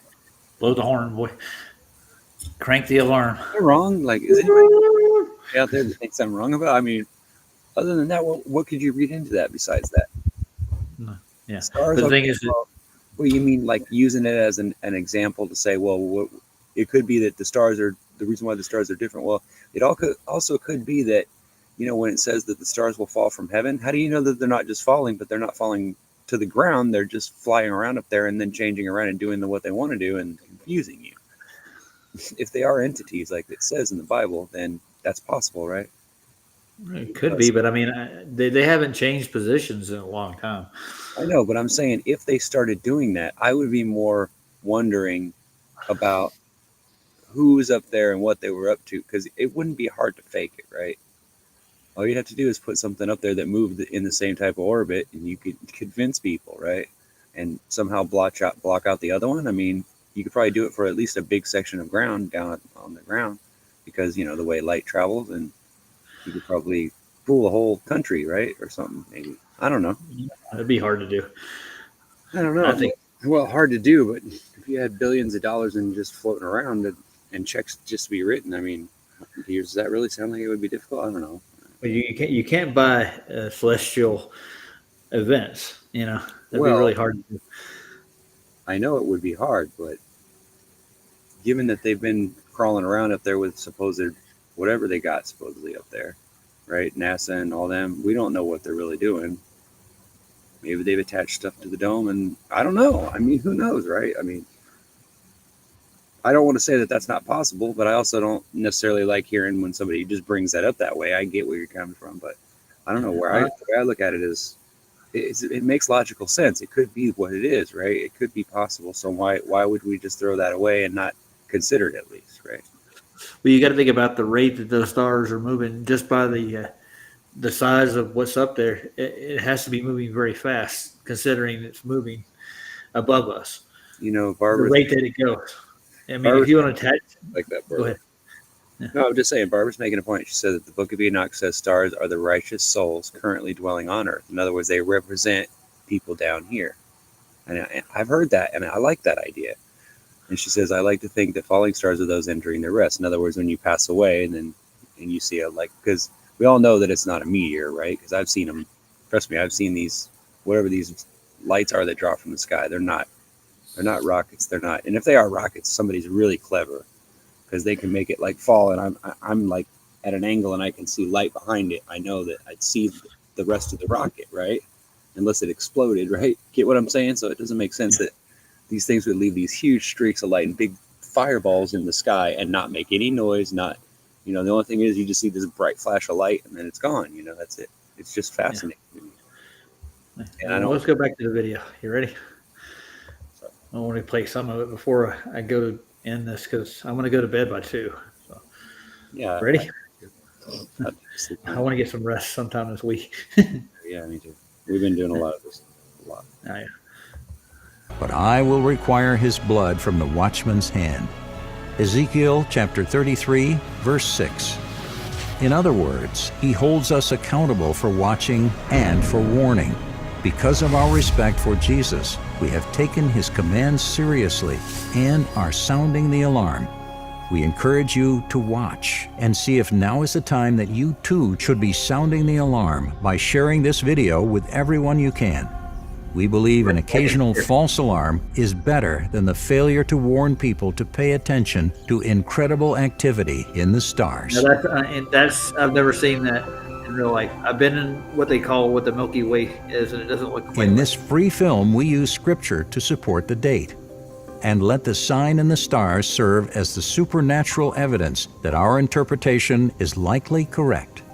Acts chapter 2 tells us, "I will show wonders in the sky above, and likewise signs in the earth beneath, blood and fire and vapor of smoke." Acts chapter 2, verse 19. Some are afraid to look to the stars, but in the beginning the Bible clearly states that their primary purpose was for signs. And God said, "Let there be lights in the firmament of the heavens, to divide the day from the night, and let them be for signs, and for appointed times, and for days and years." Genesis chapter 1, verse 14. Psalm 19 goes on to tell us that the sky reveals knowledge night after night. Now you see what I'm saying by how they're all over the map, dude. The correlation that they're putting here, I don't think it's even remotely tied to each other. It went from Ezekiel to Acts to Genesis and then back to Psalms. I'm just wondering how not all of those verses are tied to astronomy. I know some of them are just songs. Yeah, they're songs, right? Yeah, they're metaphors. There are lots of things, but yeah. I mean, not that they're not inspired by God. Don't get me wrong. I mean, I'm not saying that. I would say that. But no, I'm just saying he's tying too much stuff together, too many prophetic to an actual letter written in Acts to Ezekiel, which is a prophecy, and then he's going to David's Psalms. I don't think they correlate the way they think they do. And this is a mainstream documentary, for one, from the get. Well, of course, we're gonna get all kinds of stuff out of it. There's a straight up agenda with this one. Sure. The heavens declare the glory of God. The skies proclaim the work of his hands. Day after day, they pour forth speech. Night after night, they reveal knowledge. Really cool. Psalm 19. Others believe that no one can know the day or the hour, but the book of Daniel tells us knowledge will be increased near the time of the end, and that the wise shall understand. Does? Huh? Your grandma's got one like that? Well, she had one, but it was a cheap one that she got from some, she used to sell like soaps and stuff through the mail or whatever, like back in the day, grandma used to order these soaps online before they had the place where you buy soap, you know what I mean? Like at the mall. Yeah. But anyway, she used to order these soaps, and then she used to sell them to the neighborhood. She'd sell all these different little items. I don't remember what it was anyway. Maybe it was school funding things for all I know, but I just remember that. But they were cheap.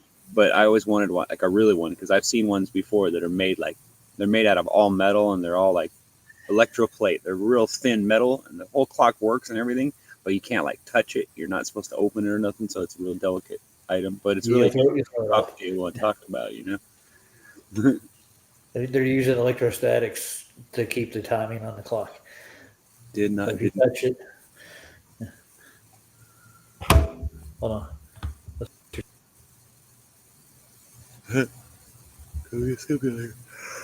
Yes, it could. Boogeyman might have been right. I've been tired since April. Me too. You can tell. Usually I don't yawn unless my patch is wearing off or I'm really, really tired. And I don't usually get tired. Normally my brain is going a million miles an hour, and I can just talk anybody's ear off. But when I start yawning and I start not paying attention and I start getting addicted to the phone, it's because I'm sleepy. You know what I mean? I'm in a REM sleep already, probably. That's why I'm all day, staring off in the distance and stuff. It's I'm not worth a shit when I'm like this. And then of course people think that I'm just not interested in being in, you know what I mean? Yeah, like Amway, right? Kind of like that. sort of, kind of. But it was more like stuff that she got from forget what it's called, but Fingerhead, I think, is what it was called. But something kind of like. I know Fingerhead is. Yeah.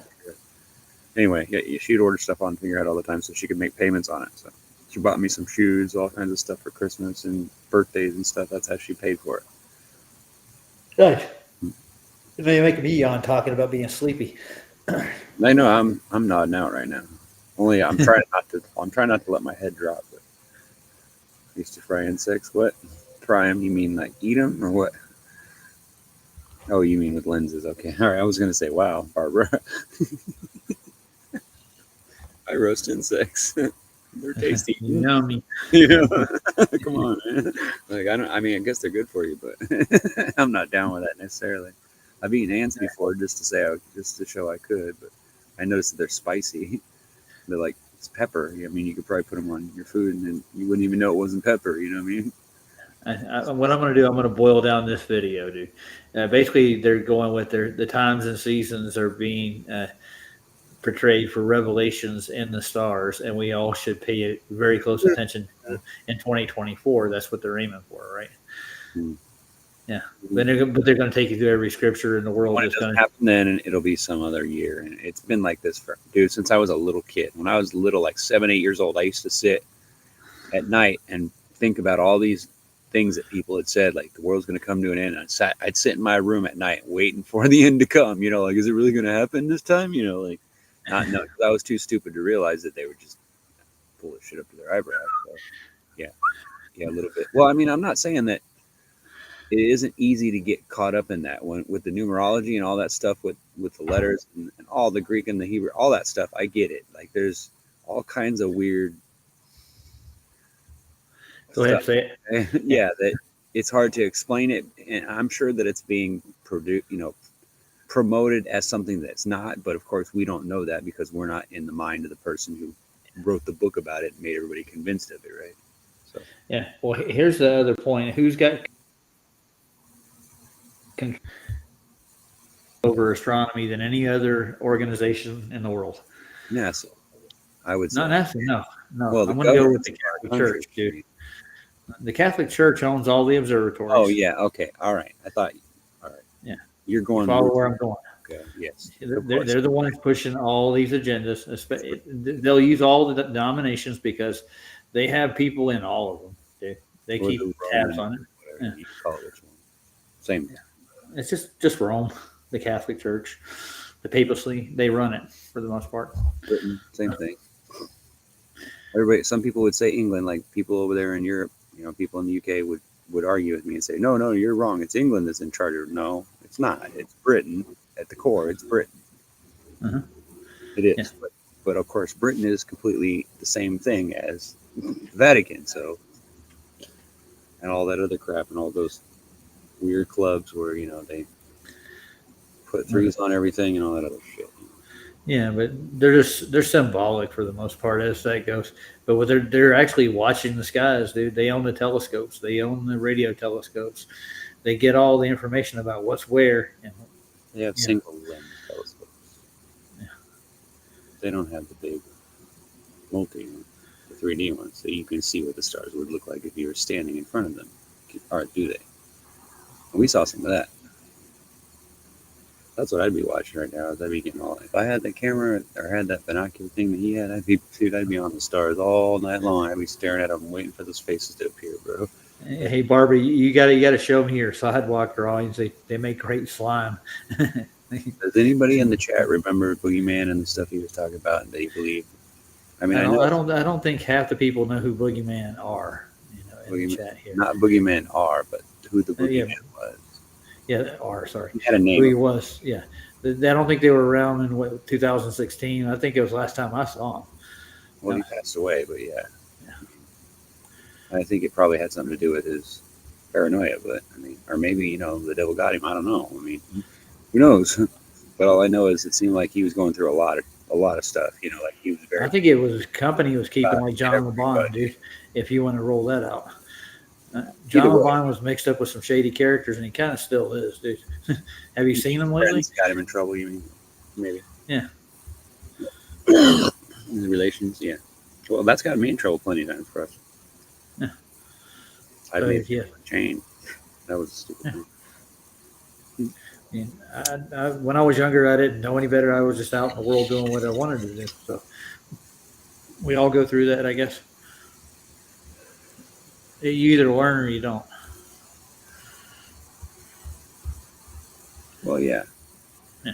The problem with that is that it does match it a little bit, but that doesn't mean that all that Kundalini shit is true. You know what I'm saying? Like, yeah, it does appear that way. It does. There are chakras that, when you think about, there's different notes of frequencies that, you know what I mean? I get that, but I don't think that it has anything to do with that Kundalini stuff that they try to put it.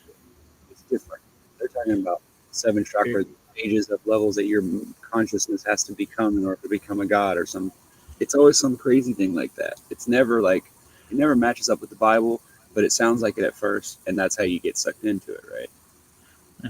That's the thing about it. Is it? I almost got sucked into that shit, and I got friends that I still talk to all the time, and I try to draw them out of that, but it's not easy. But I try. You got to understand, Ryan, like the Bible and a lot of the Babylonian cultures and Egyptian cultures were developed at the same time. That's why when they come to basic things, they kind of correlate. That's why it's so easy to get drawn off into it. But like they feel like that the average people don't get it. They're the astronomers and a lot of the soothsayers and stuff that are involved in these societies. They're not normal. They're not average folk.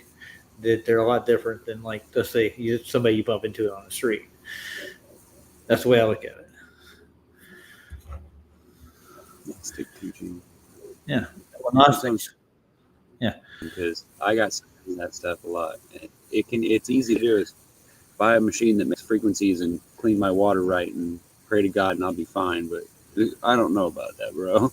Well, there's people that do that to this day. I mean, there's nothing wrong with purifying your water. You know? No, there's nothing wrong with any of those things by themselves, but be careful that you don't get sucked into some kind of cult. You know what I'm saying? Like, we were watching something earlier where, what's his name, saying that we're Peter. Yeah, I get it.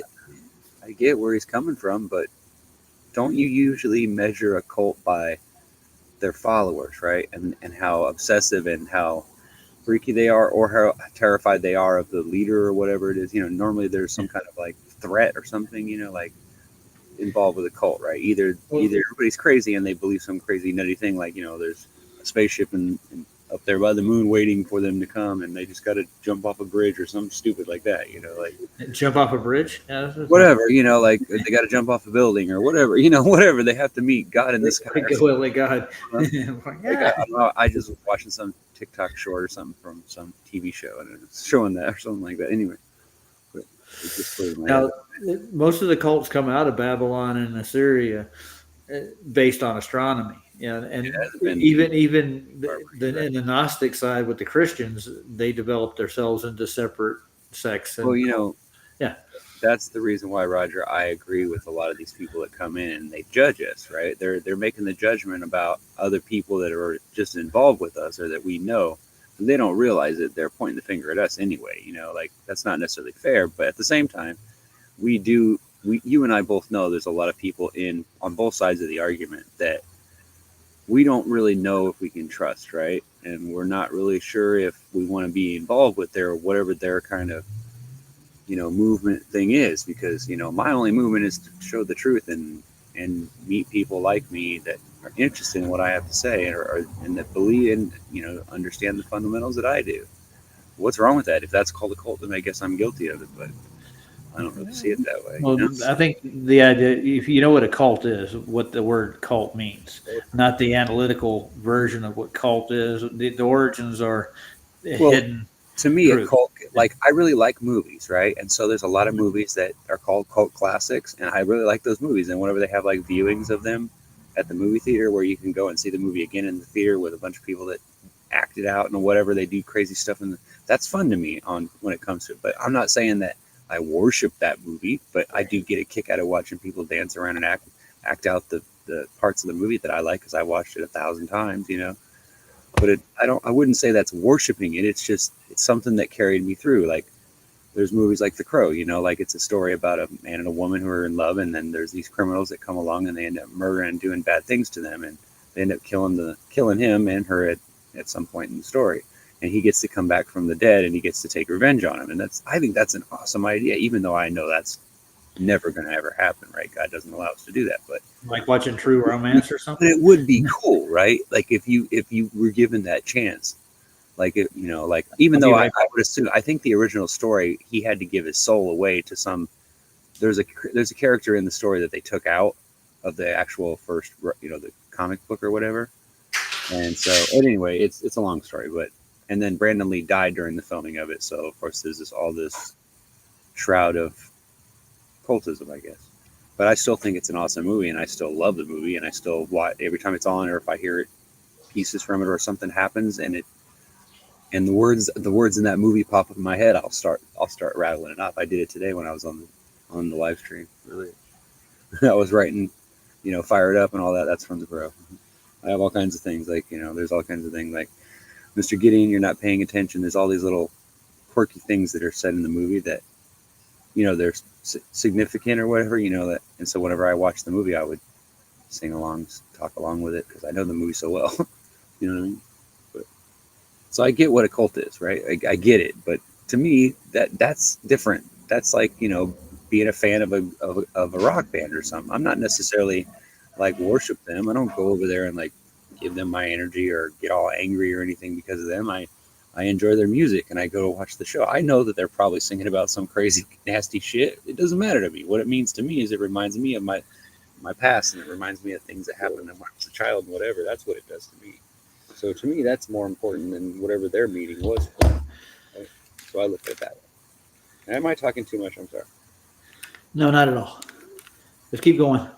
I got to do some things. I don't know if it's good content or if people get sick of it, but culture. Yeah, it's like our culture. Like we grow up, we have like I grew up eating like oatmeal and malto-meal and whatever. These are the things that, and I remember when Lucky Charms came around and like all these cereals like that you guys eat every day, like when they came out and everybody was so excited about it and stuff, and how they were different.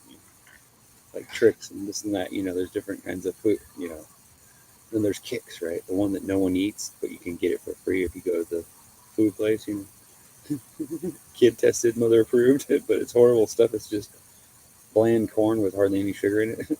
It's bad. I mean, it fills you up, but you know what I mean? You got a pile of sugar on it. So anyway. What is going on in the background, sir? I hear a lot of noise. Well, you can see that I am a very passionate person. I'm loud, and I fill a room. You'll learn when you meet me, but I can fill a room. That's what my daughter's doing. She's just a mini version of me. She just doesn't realize it. Yeah, I got a daughter just like that. Only she's a girl. That's the only difference. Yeah, I got a daughter just like that. She's really smart. She really is. But the problem is that she's been confused by people at school and things, and it's really difficult. That's all I gotta say. All right, let's drop to the hourglass. You ready? Let's check out a little bit more of this. I don't know if I can watch all of it. It's kind of hard to digest. Say it. They're talking about the Red Nebula and all that. Yeah. Understand. But you, Daniel, shut up the words and seal the book until the time of the end. Many shall run to and fro, and knowledge shall increase. None of the wicked shall understand, but the wise shall understand. Daniel chapter 12, verses 4 and 10. If our understanding of the prophetic timeline is correct, then we are indeed at the time of the end, and the words of Daniel may have been unsealed for our understanding. Oh, there goes the globe. This film demonstrates how the stars suggest the end times of Revelation are near. This could tempt some people to make rash decisions. Our only recommended course of action is to repent, follow Jesus and his commands, and pray that you are counted worthy to escape these things. Watch thee, therefore, and pray always, that ye may be accounted worthy to escape all these things that shall come to pass, and to stand before 21, verse 36. If you believe the prophecies and the sign and repent, then it is our belief that you have nothing to fear. Do not rely upon the teaching of any man, but diligently study the Scriptures and decide for yourself what is true. We believe this message is good news and hope for the wise, and do not desire for anyone to suffer through the judgments described in the Bible. Now, before getting to the sign in the stars, let's review the 5 independent prophecies that point to 2024. There are at least 5 independent prophecies that directly point to the year 2024 from many different books of the Bible. Each of these prophecies is unpacked with scripture. And one question for you right quick, Ryan. What's happening in 2024? December? They're going to do the final experiment. It's kind of weird if you think about it. So I think this is where Duffy got his idea for it. Oh, it's all going to coincide with some kind of demon or satanistic holiday or some crazy crap, I'm sure. Well, that's some kind of numbers, whatever. Yeah. We're going through the Bible and he's picking out these verses, so that we're getting to that point where he's going to show us where 2024 is important, right? Maybe. We'll see. Translation justifications and historical evidence in their own videos at october9th.com, but we will summarize them here. The first prophecy comes from Jeremiah chapter 25 and Daniel chapter 9, which tells us there will be 70 jubilees, during which everything written by Jeremiah would be fulfilled. Jeremiah wrote much about the sudden destruction of the final world empire, symbolically named Babylon. He also wrote about the coming rapture and how those who repent are saved from destruction. And it shall come to pass, when 70 years are accomplished, that I will punish the king of Babylon, and that nation, saith the Lord, for their iniquity, and the land of the Chaldeans, and will make it perpetual desolations. And I will bring upon that land all my words which I have pronounced against it, even all that is written in this book. Dude, I looked up october9th.com. You know what it pulls up? What? I don't know if you can see this. Is that the date that what's his name was talking about?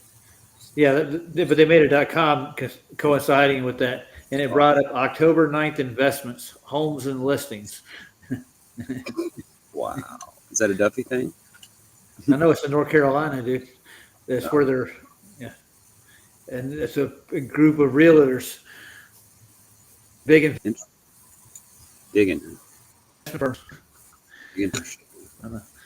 Buying property and selling raw people. Yeah, that's usually a weird reason. Yeah, usually you're looking for what's under the ground underneath it, right? What they steal. Yeah. Right? When they buy it, they're there for a little while and then they just tear it all down and leave. And you're like, wait a minute, what? They just find a little bit out of the property, got all the precious crap out of the ground. Yeah, you're like, what? And like, why is there holes in the ground? What is these? You know, oh, it's a mud flood, dude. Like a secret government op just got, found out and they just moved it. That's what they did. I would. If I had the equipment, yeah. Well, yeah, I'd move it too before somebody come take it. All right, we'll see what else you got to say here to make it coincide with 2024. Well, you know what we need to... Which Jeremiah hath prophesied against. What were you saying? You know what we need to research again? You remember that guy with the really long hair, big, tall, ugly-looking dude that lived in an apartment somewhere in God only knows where? And he had all this machinery from government that he collected, and he was, like, using it to make metal, like, bend and do weird shit. We got to check that guy out again. I want to look more into that. I think I know who you're talking about, yeah. I forget his name, but it's called the something effect anyway. You know what I'm talking about? The effect. I'm sure somebody in the chat will remember what I'm talking about. Well, there's a guy like that on Autodidactic. He does it. Kind of looks like he would be like 6 foot tall or more, maybe. He's a big, and he's got really fucked up like 70s hair. You know what I'm saying? I don't remember if he has a mustache and a beard or not, or whatever. But so hair's exclusive to the 70s, where you can barely walk through, in the rooms because it's all like machinery and stuff that he got from whatever, like old factories and whatever the government or whatever the hell it is he got it from. But it's like, data analyzers and whatever magnetic field generators and whatever the hell he got his hands on. And supposedly he's figured out a way to manipulate metals and things like that, make things levitate. Dude, I don't know if it's true, but I would like to learn about it and see if we could figure out how he did it. And like, that would be fascinating to me. Love to uncover something like that. Like either it's true or it's not. Whatever. Yeah, the truth. Exactly. Yeah. right, let's play against all the nations. Jeremiah chapter 25, verses 12 through 13. The Chaldeans or Babylonians are representative of the world empire in the last days. Because we know that everything written in Jeremiah could not be accomplished in 70 literal years, we know that this verse must be using a year to represent a jubilee. This is confirmed by Daniel chapter 9, verse 24, which reads, 70 multiple. Are you trying to say something, sir? Yes, I said. Truth Roll got it. The Hutchinson effect. I remember him. John Hutchinson or something like that, but yeah. And the other guy I want to do some research on is the Iceman, the guy who was training people to like walk in the snow and like run barefooted in the snow and not get too cold and all that weird stuff. He was like, they called him the Iceman. I forget his name, but I'm sure somebody else can think of it. But that's another guy I want to do more research on because I tried one of those exercises that they showed on one of his shows, like those advertisements or whatever. You know what I'm talking about? The stupid like advertisements that you see. And I did, yes, Jim. And I did one of those breathing exercises that they were talking about that he taught them how to do, like one of the first things. They told you to lay on the floor or lay in somewhere where you won't fall and hurt yourself because you're gonna over oxygenate your brain, right? And then you start breathing and you breathe in as fast as you can and you do it 20 times. Like you breathe in as fast as you can and you blow out as far as you can, as fast as you can, and you suck back in and you do it 20 times. And trust me, I got to like 17 and I started hallucinating. I was like, whoa. Well, I didn't see anything. Let me go back a little bit. I didn't hallucinate and see anything, but it was almost like I did. It was like I saw this. I don't know how to explain it, except how when you close your eyes and you see those little dots, those little lights that, because there's nothing hitting the sensors in your eyes. So you're just getting these patterns of, glimmers of different kind of lights or whatever that's trying to make up for it in your mind, before your brain takes over and starts to give you that image in your head. You get where I'm coming from? Yeah. So anyway. I got to say hi to Chilster. The Deluxe is in the house. What's up, Chills? Wim? Anyway, so I swear it was almost like I started crying, like I wanted to cry, right? And the last time I had a surgery, when I woke up out of the surgery, I was crying, and they asked me, "Why are you crying?" And I couldn't explain it. I still don't know to this day why I was crying. I think maybe it's because I woke up a little bit during the surgery and I had some memory of it, but I still haven't relived that. But that's what I thought maybe what did it. But then again, I thought, well, maybe I came close to like not making it and they just didn't say anything. And maybe that's the reason why or maybe they just did something. I don't know. All I know is I felt like they did something to me they weren't supposed to do or something, because I woke up crying and they were like, "Why are you crying?" And I was like, "I don't know. Like, I have no idea. When I woke up, I felt emotional, like really emotional." But anyway, It goes back to that though. But during this moment, I was sitting in the living room right here in my house and I was doing that breathing exercise, right? And I didn't expect this to happen. I thought maybe I'd get dizzy, like I've gotten dizzy before I hyperventilated, but this was different. Like I kept doing it and then all of a sudden I got to like 17 and then I couldn't even pay attention anymore. I don't know if I was breathing anymore or not, but I swear it felt like I didn't really see it. Well, yeah, I did, but I didn't. It just looked like there was something moving around the room, like a smoke, and I wasn't smoking in the house. I know. So I was like, what? And I swear I saw something come around from behind me and swirl around in front of me, and I just started crying. I started bawling like a baby. I don't even know why I was crying. It was beautiful. It was like this beautiful thing that moved through the room. It was weird. It wasn't like a demon or a ghost. It was like energy. I don't even know how to explain it. It was like, I guess my cells in my brain were like firing off at the same time, and they were getting enough oxygen to where I was seeing all this. Like maybe it was something like, whenever your leg goes numb and then all of a sudden it comes back, you feel all the pain that you felt when you were walking around all day. It kind of seemingly feels that way. You get all these weird tingles and shit. You mean a phantom pain? That's what you're looking for. Well, yeah, kind of. Well, if you've ever had problems with nerve damage like I do in my back, is it pinches off nerves, and they're pinched off for so long that when they finally come back and you can feel it again, all of a sudden you get these sensations like somebody's stabbing you in the leg, and it's not like painful, but it makes you want to jerk and move, and then when you start jerking and moving to keep your legs moving so that you don't feel those tingles, then your legs get all tired in the middle of the night, because I have like restless leg syndrome, right? And I move. All right, I'm going off deep in here now. I'm sorry, I'm high. Well, I can tell. You get where I'm coming from, right? Yeah. I got a little story like that. You ready? I was working at a restaurant in Flagstaff. The name of the place is Pastos. And our dishwasher went out one night. So we were in the middle of. You mean he left or you mean it broke? It broke or What? he left? The dishwasher broke, dude. Okay. Like it, Making sure in the middle of the it wasn't a man. Okay, it was a machine. Okay, I got it. It was a machine, yes. I'm actually where everybody in the back of the house is doing everything, but I'm handling the load. Right, yeah. Everybody's like rounded up trying to get it all done. Yeah, I get you. Go on. And we're in the middle of graduation night, and at college, so we're booked. They only take reservations, but we're booked for 3 hours straight. We're just slammed. And the dishes were piling up. We're washing them by hand. And some of the plates at the bottom of the sink got cracked and busted. And I went down and I got the last bit of a load of plates, and I shoved one up my ring finger on the right-hand side. It went into my finger about 1.25 inches into it, dug under the nail, dude. That arm went numb after that night. It had to. And, otherwise, you would have screamed like a baby for about 3 or 4 hours, dude. Yeah, but well, there's more to it, dude. Oh no. Let me finish my story. Okay.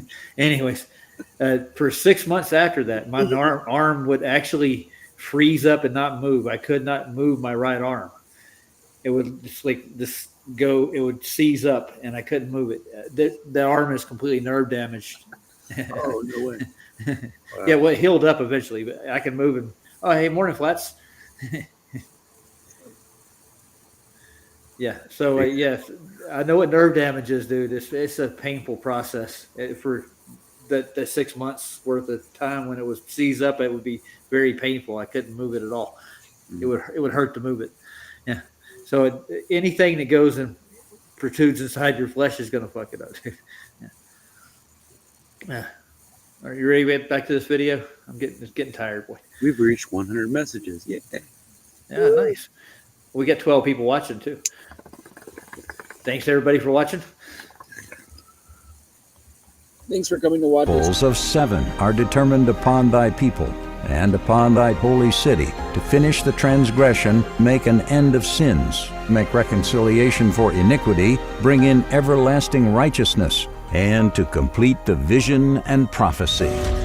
Daniel describes completing the prophecy and vision in a parallel to Jeremiah the prophet saying everything in his book will be completed.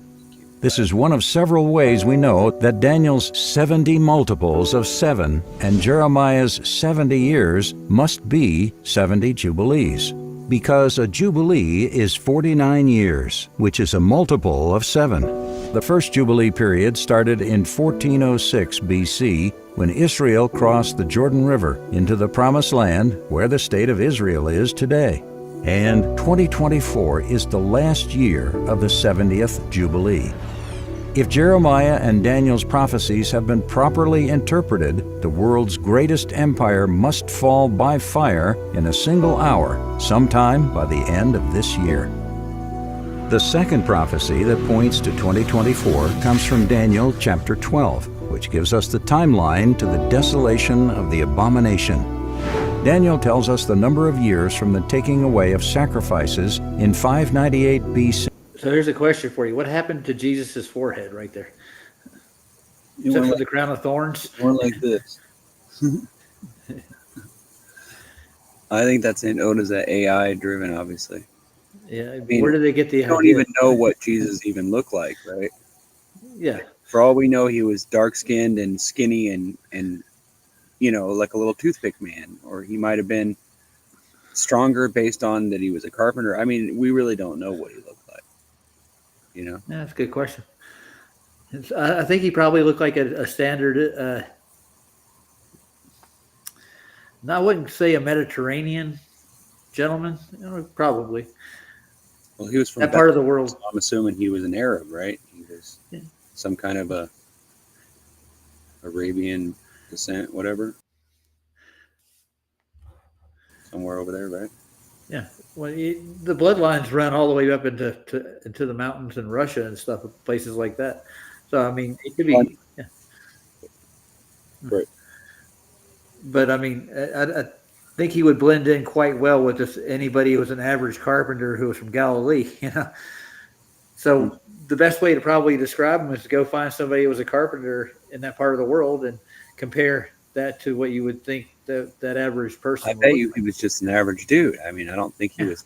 He probably wasn't like perfectly symmetrically beautiful. I mean, I don't know. I mean, I'm only assuming. Maybe he was really good looking. Maybe that's the reason why he was able to walk in and talk to the people that were in the church when he was a child, right? Because he knew not only was he smart and he knew all the precepts of the scriptures, but he also was very intelligent. And so I mean, it could go either way, right?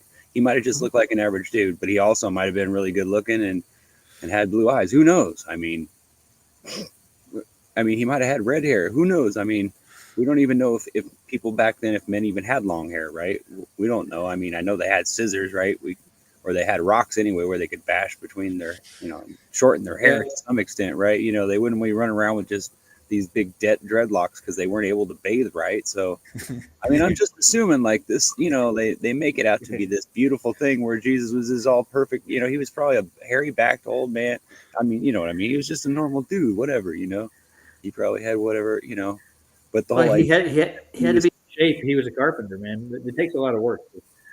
You know.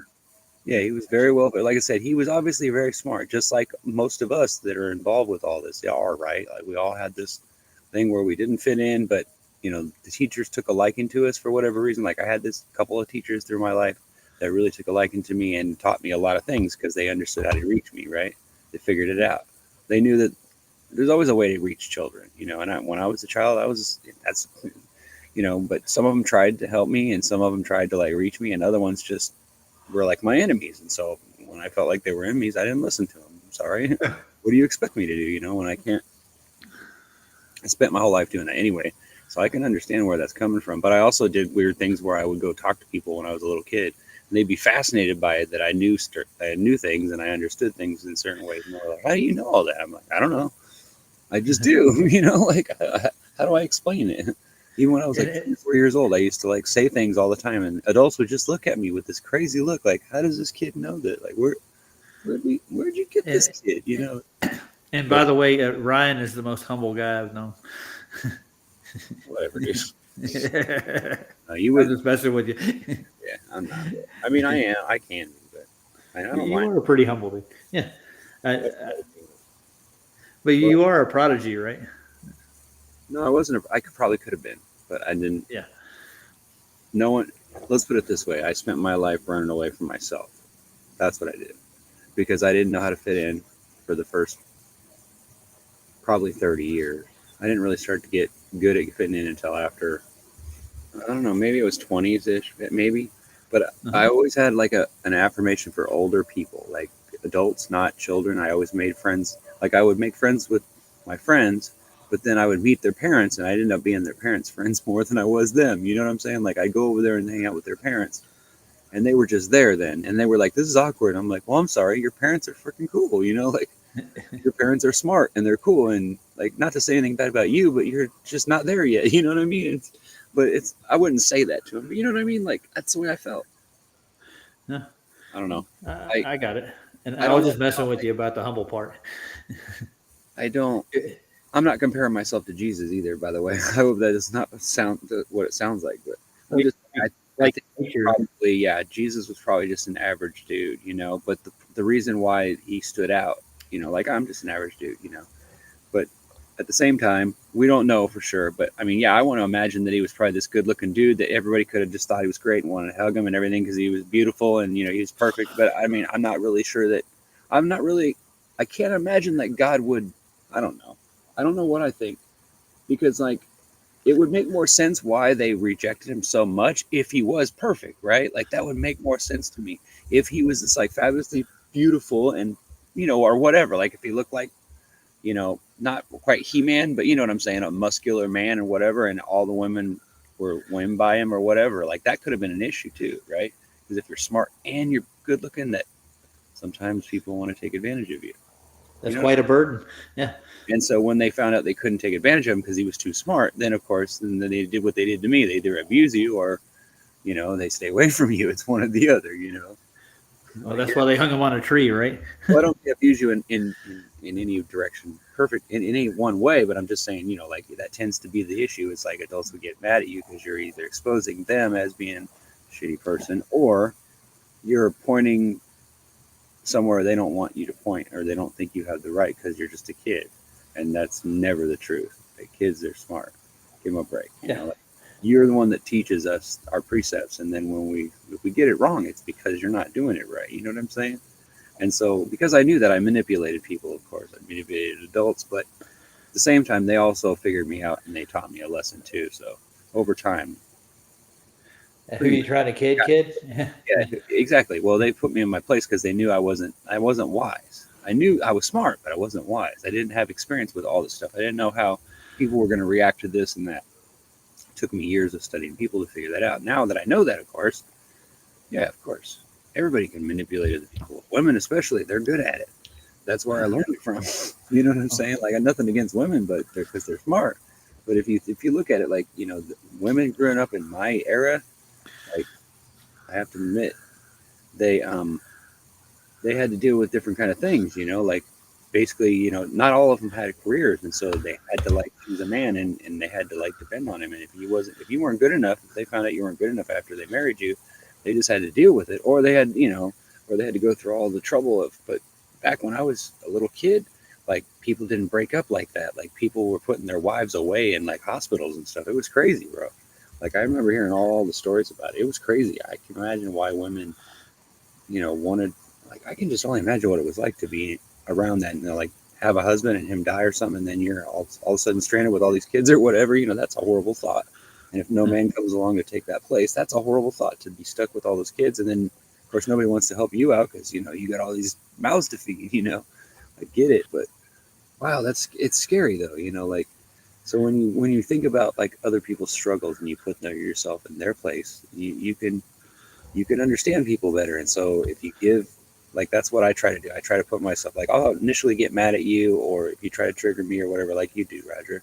But then afterwards, I start to think, well, what's making this person do this and say this to me in the first place? Like, what did I say or what did I do that actually made this person upset enough to actually want to come and attack me directly? Or is this at someone else and they're just using me because I'm affiliated, right?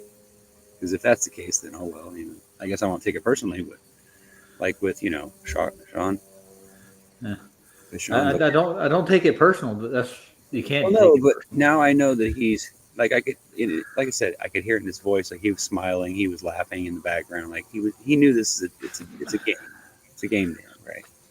Mm-hmm. So now that I know that, I know I don't want. I'm done. Nothing against him. Yeah. Well, this isn't. I don't look at life as a game necessarily. I look at it as an experience, so like a learning experience. It is, but it's it's hard when you have someone that opposes you for no other reason except for something you believe in. That, to me, that's terrifying. It's like, wow, what does the world come to that we really wow. I take that as prejudice, dude. Straight up. Yeah, kind of. Yeah, almost. Yeah, like racism in a way. It's like, wow, really? You're putting me in a corner because I want to believe something's true or not? Like, who are you to say that? With all the theories that we have, who are you to say that one of them is the better idea?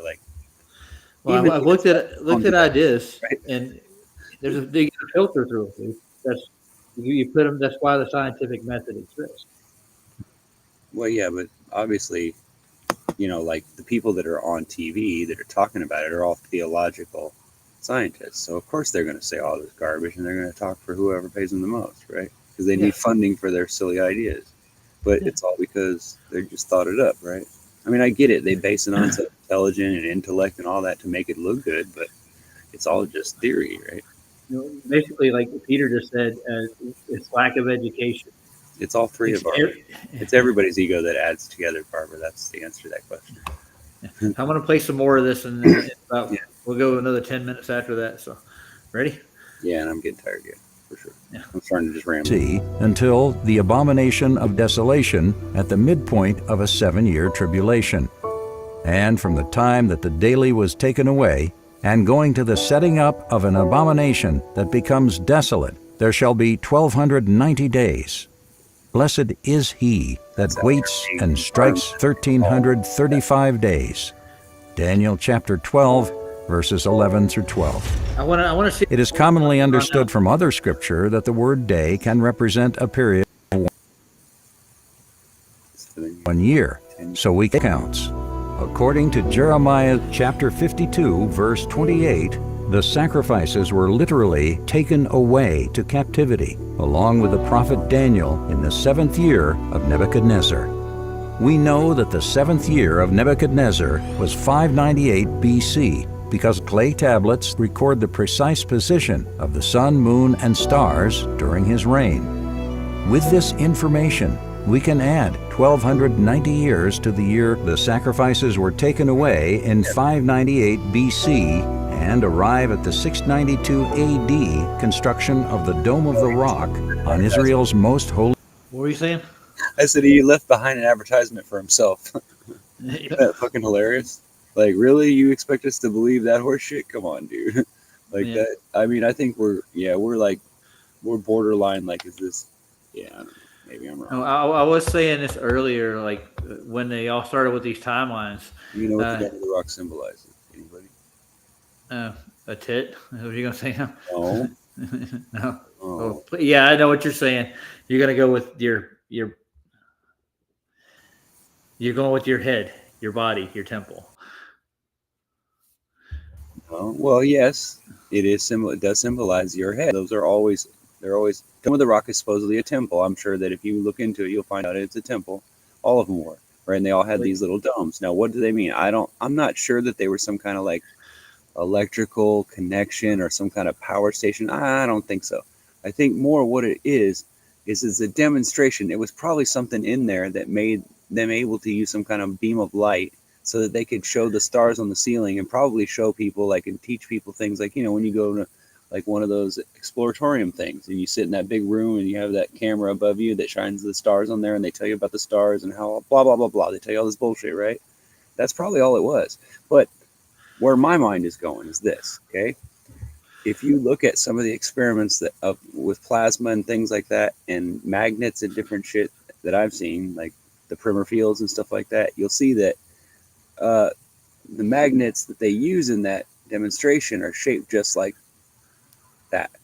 And after they use them, they have burn marks all over them. And if you look inside of the tower in the White House and a whole bunch of other places, there's these angels rimming around the inside, and there's always like a hole, like a window or something there.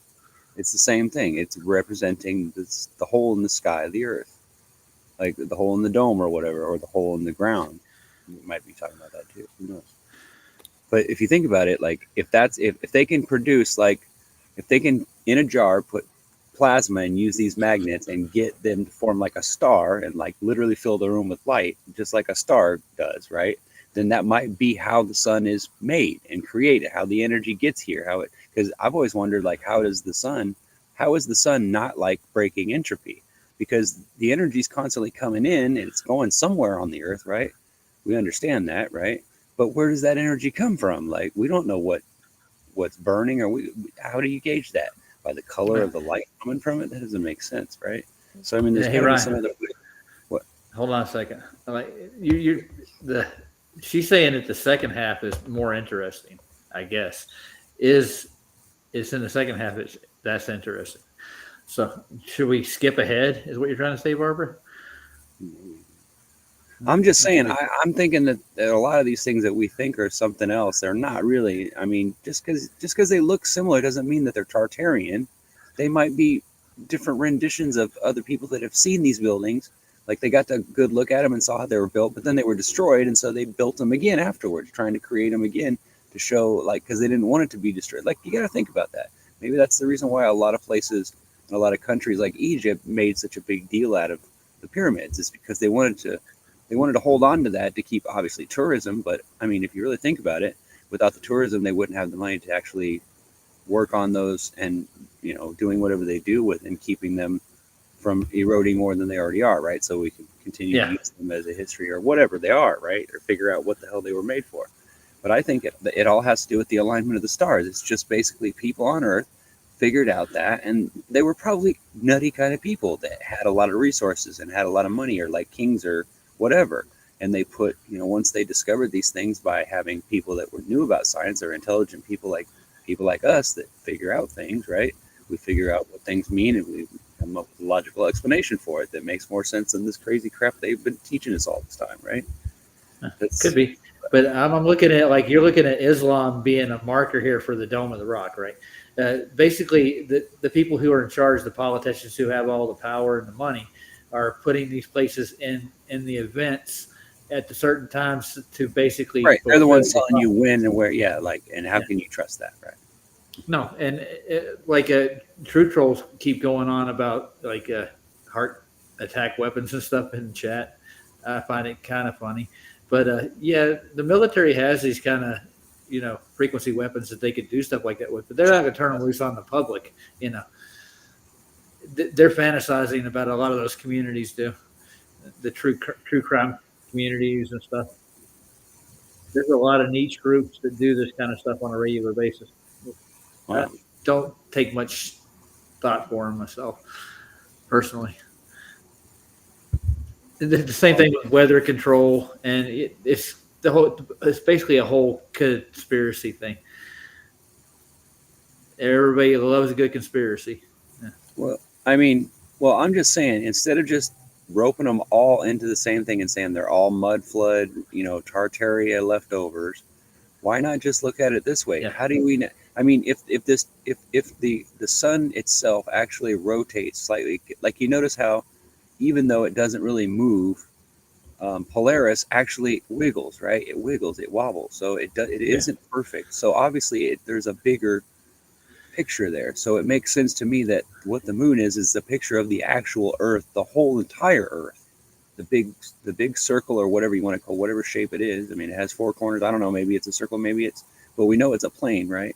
So if you really look at it and think about it, it just makes sense to me that that's how they're keeping us here, is by telling us that this is the maximum where we can go, when in reality there might be something right on the other side of that ice that's just as warm. There might be, for all we know, there's another sun circle on the other side, or there's another dome. Who knows?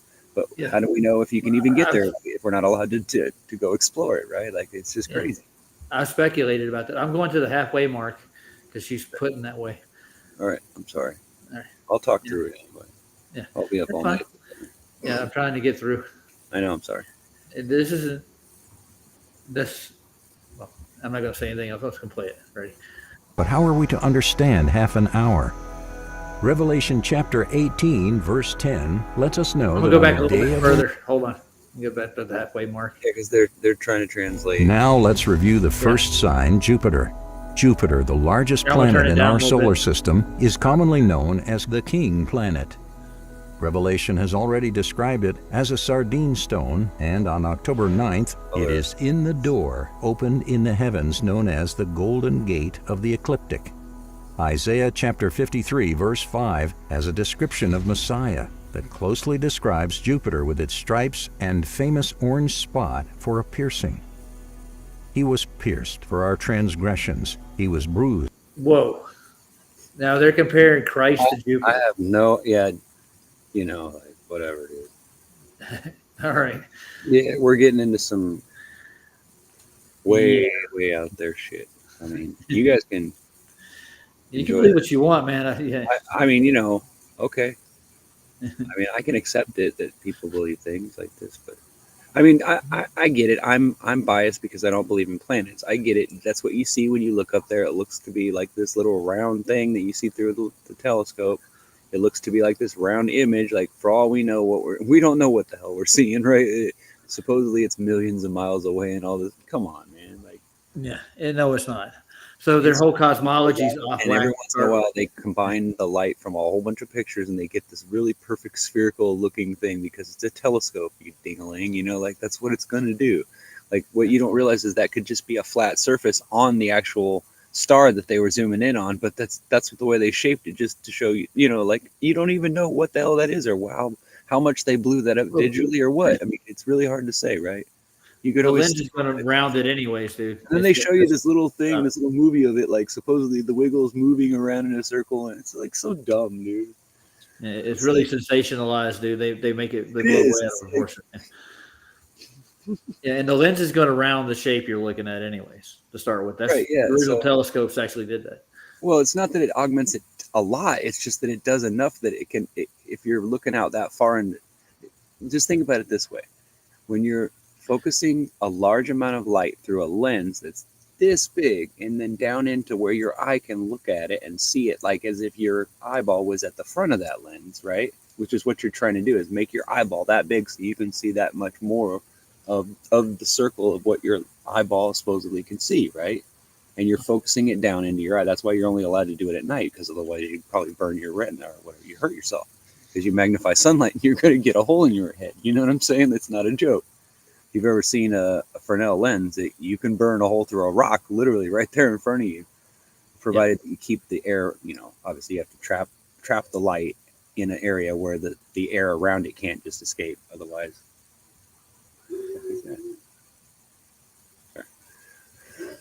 anyway. All right. Yeah, so let's go back to the stones, dude. Let's see what else they're going to say. I'm just trying to tell you. Yeah. All right. For our iniquities, the chastisement for our peace was upon him, and by his stripes we are healed.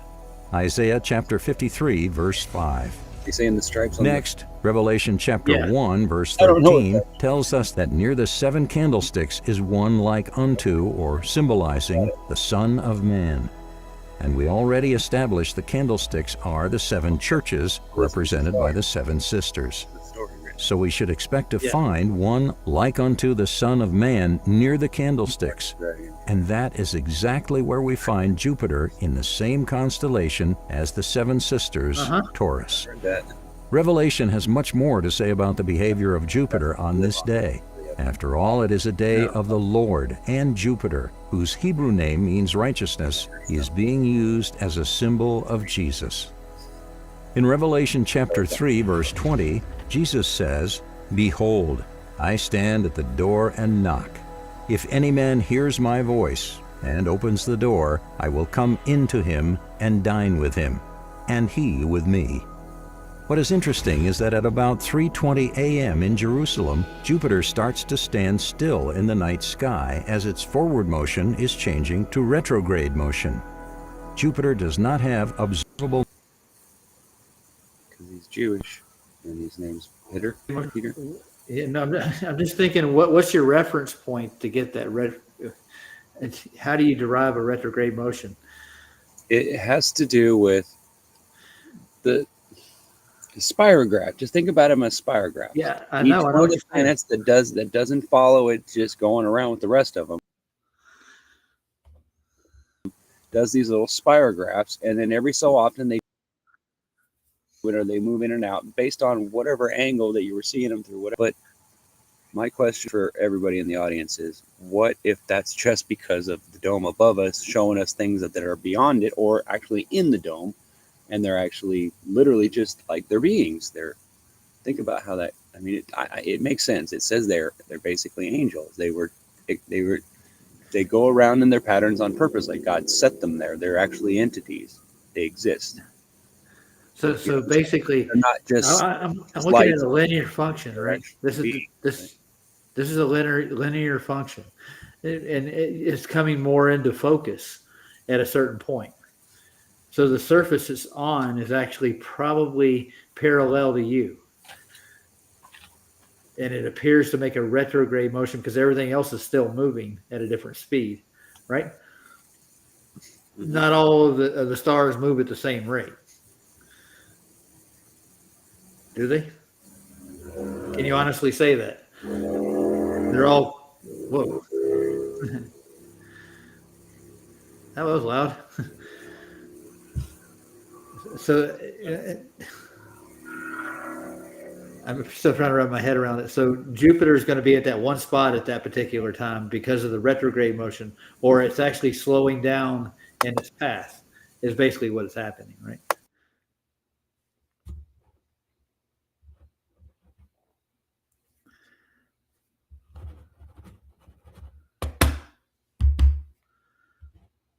I'm froze. Sorry about that, guys. Having problems.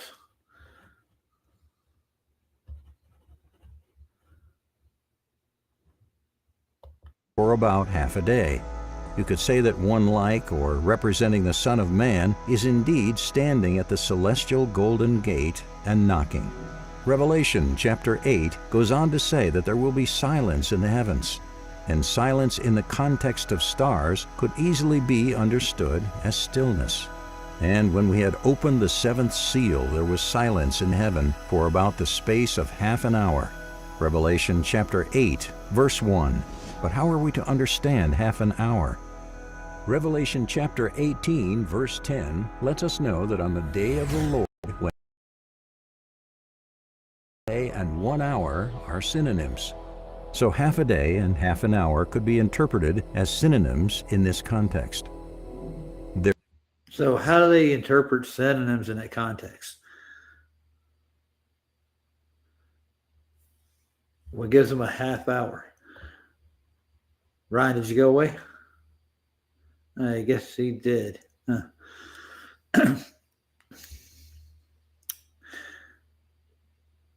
He left me hanging.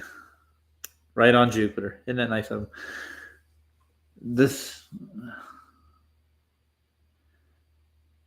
I don't know how they get the time there. I'd like to hear it explain it.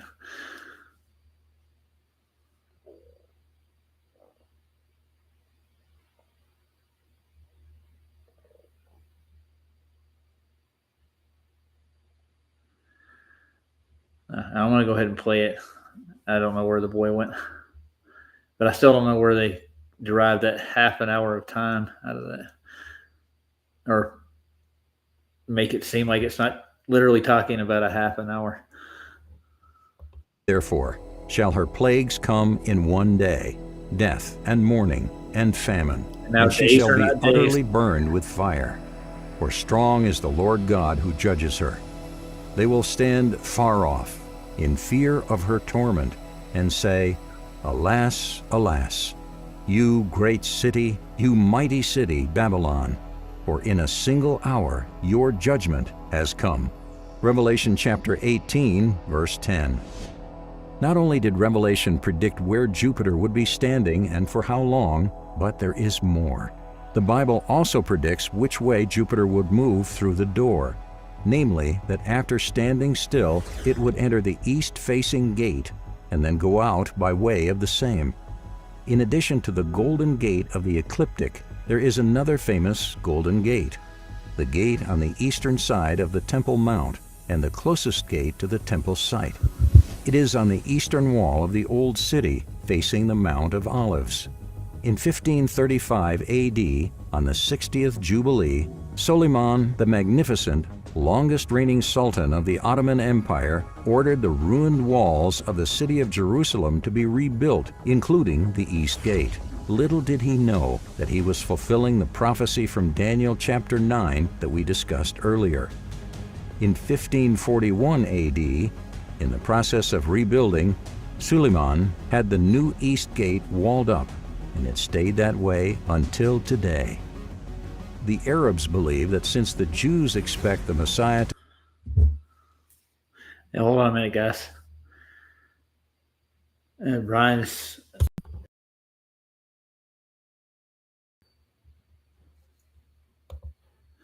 He'll be back in a minute. The Bible predicts Jupiter would move, yeah. That's what I was saying earlier. And it coincides along with a stone, too, they found here. I would like to see documentation for a lot of these things, especially like the Ottoman Empire ordering the East Gate being rebuilt and then gated up. Yeah, they're trying to make it all fit.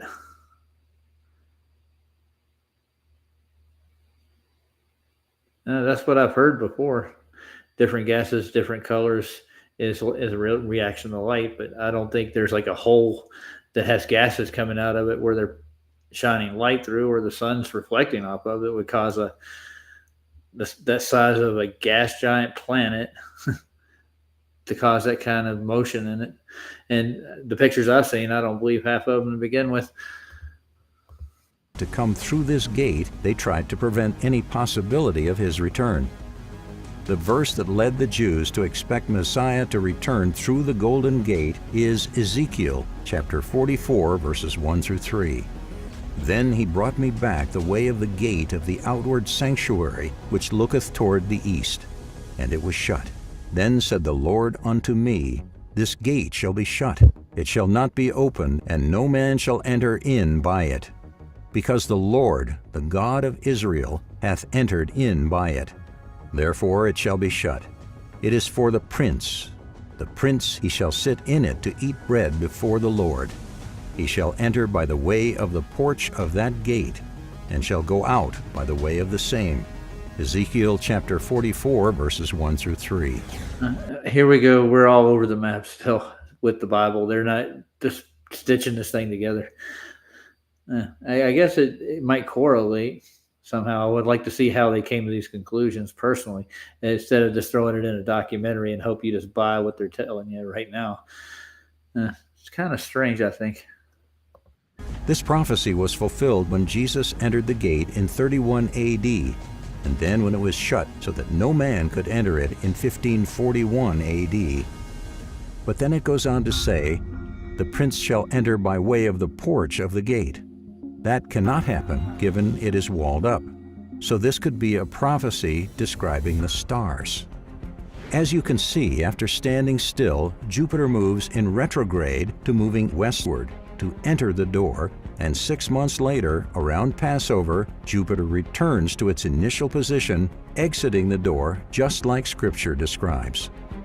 To enter the east gate, one must travel west, and to leave the east gate, you travel east. This is exactly heads west through the east-facing gate and then exits by heading east to its starting position. I don't see that as a gate. A gate to what? Personally, Jupiter didn't really leave. It moved from one point to the other. It's like it slowed down for a bit and sped up. But it's still going east to west. That's beyond the point. 6 months later. Jupiter only moves this way through the Golden Gateway once every 42 years. So for most people, this is a once-in-a-lifetime event. Having Jupiter move this way after standing still on the 8th day of Tabernacles only happens once every 15,000 years. Next, let's move on to the four horsemen. And how do they know it every 15,000 years? So has anybody observed this for 15,000 years? It's alive today? No, they haven't. So they're pre-assuming every 15,000 years it goes through the same cycle, or goes beyond that cycle and goes into another one. Nobody's observed it. It's basic speculation at the most, and it's superstitious as crap. So, of the apocalypse described in Revelation chapter 6. Behold, a white horse, and he that sat on him had a bow, and a crown was given unto him, and he went forth conquering, and to conquer. Revelation chapter 6, verse 2. On this day the moon is in the constellation known as Sagittarius, a half-horse, half-man centaur aiming a bow. The moon is precisely positioned at the tip of the bow, at the same angle as the bow, and the phase of the moon looks like a bow. The constellation Sagittarius is accompanied by the crown constellation Corona Australis, just like Revelation describes. The moon, being big, white, and bow-shaped, is a fitting symbol for the white horse, and this alignment of the moon only occurs once every 7 years. The next sign of the four horsemen is the black horse. So I looked, and behold, a black horse, and he who sat on it had a pair of scales in his hand. Revelation chapter 6, verse 5. Sitting above the constellation Centaurus, a horse man, is the constellation Libra, which is represented as a pair of scales. The Greek word used in Revelation is yoke, which is another well-known name of Libra. Sitting perfectly centered in the pair of scales is Venus, the second planet. The number 2 represents division or separation, as in separating light and dark, black and white. This is fitting for Venus being the black horse. Venus is also known as the morning star, as mentioned in 2 Peter verses 16 and 19. fables, when we made cunningly devised fables, when we made... Now, I'm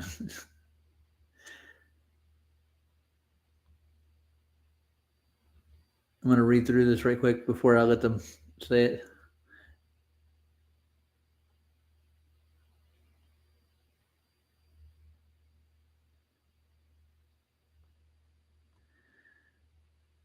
Man, they're of our Lord Jesus Christ. And so we have the prophetic word confirmed, which you do well to heed, as a light that shines in a dark place, until the day dawns and the morning star rises in your hearts. Knowing this first, that no prophecy of Scripture is of any private interpretation, for prophecy never came by the will of man, but holy men of God spoke as they were moved by the Holy Spirit. 2 Peter chapter 1, verses 16 and 19. A light shining in a dark place is a perfect picture of the bright light of Venus on the dark or black horse. The red and pale horses. Revelation goes on to describe the red horse. And there went out a red horse, and it was given to him that sat thereon to take peace from the earth, and that they should kill one another. And there was given unto him a great sword. So are we looking at the little season? Is that what we're trying to get to? That basically it's betrayed in the heavens now and it's being fulfilled on earth.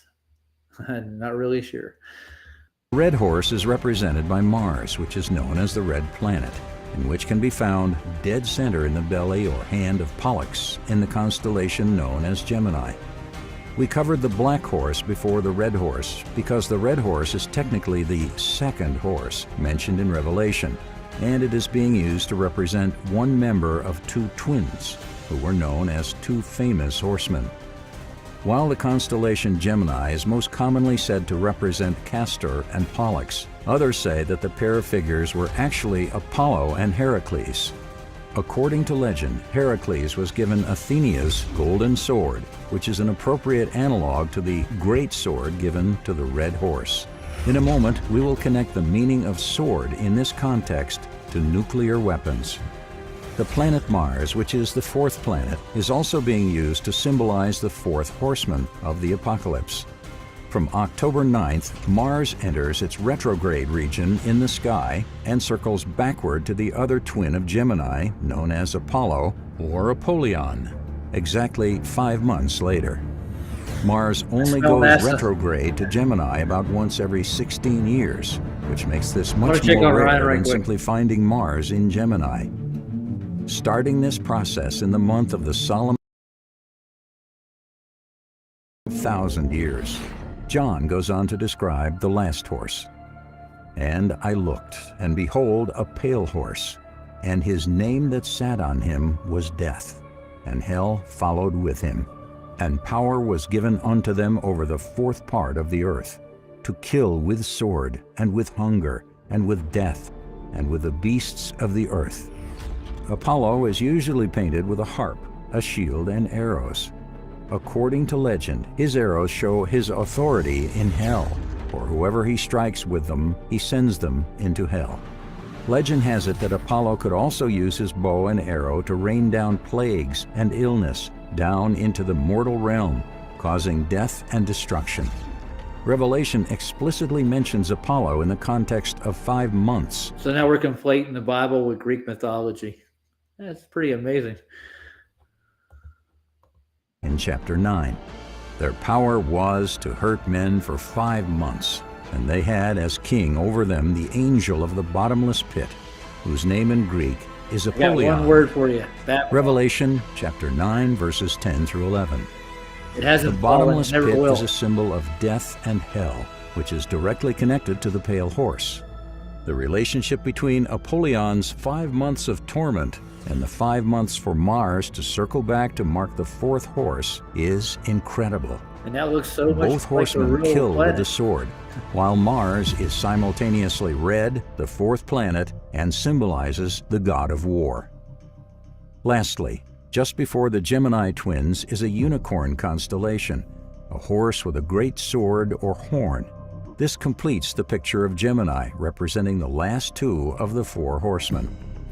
So far, we have covered the four horsemen with the Moon, Venus, and Mars, located in two constellations of centaurs, being half horse and half man, along with the two famous horsemen represented by Gemini twins standing above a unicorn horse. But Revelation has much more to say about what is in the sky on October 9th, 2024.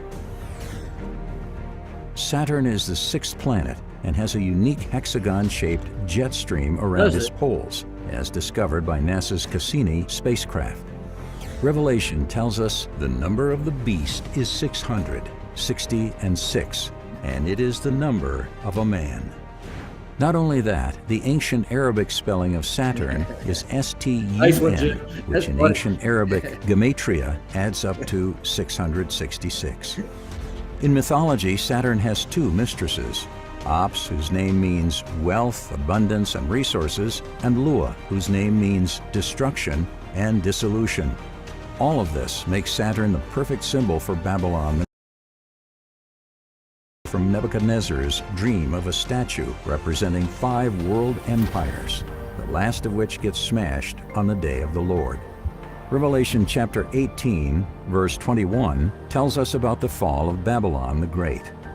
Then a mighty angel took up a stone like a great millstone and threw it into the sea, saying, "Thus with violence the great city Babylon shall be thrown down and shall not be found any more." This is a parallel to Jeremiah chapter 51, verses 63 and 64, following 2 chapters of detailed descriptions of the fall of Babylon.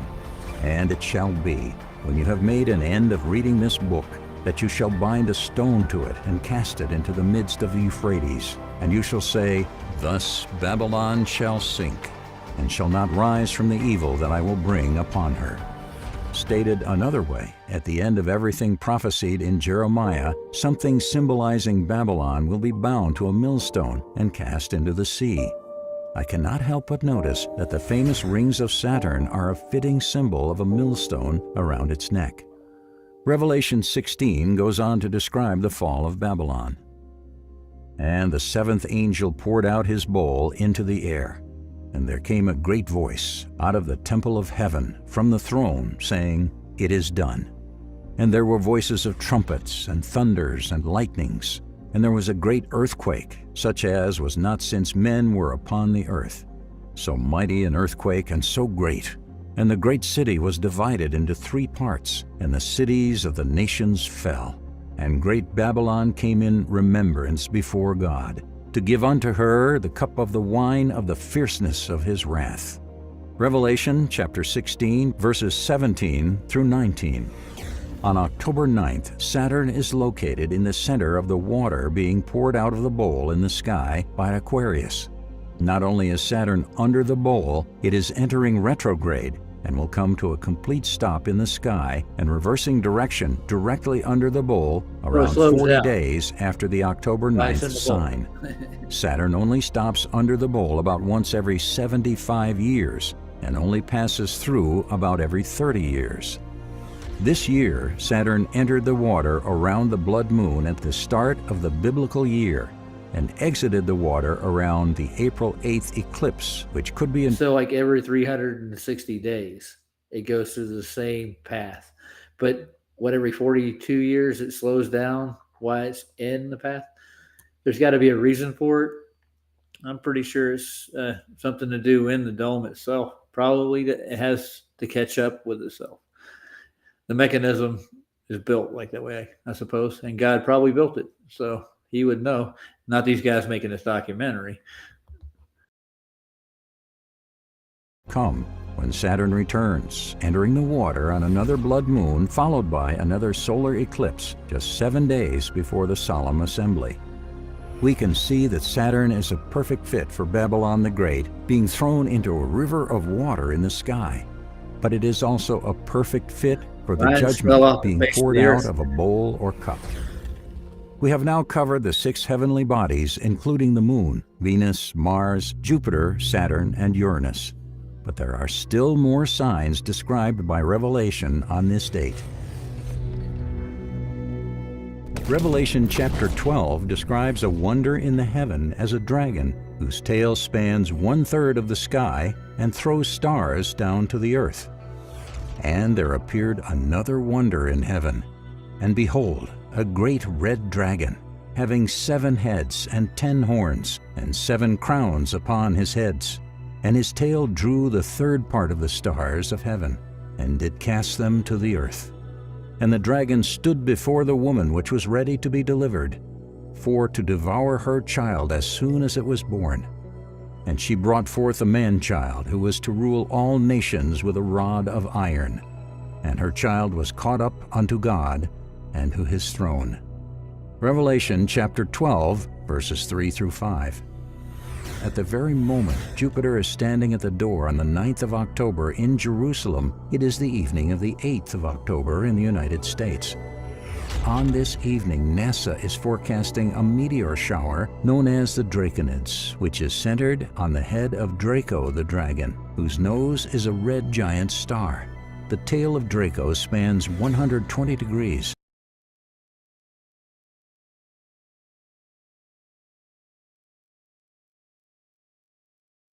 Which is 1/3 of the sky.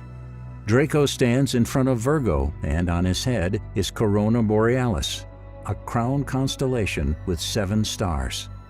Not only that, but astronomers are predicting a recurring nova event that will occur in Corona Borealis, adding an 8th star sometime around October.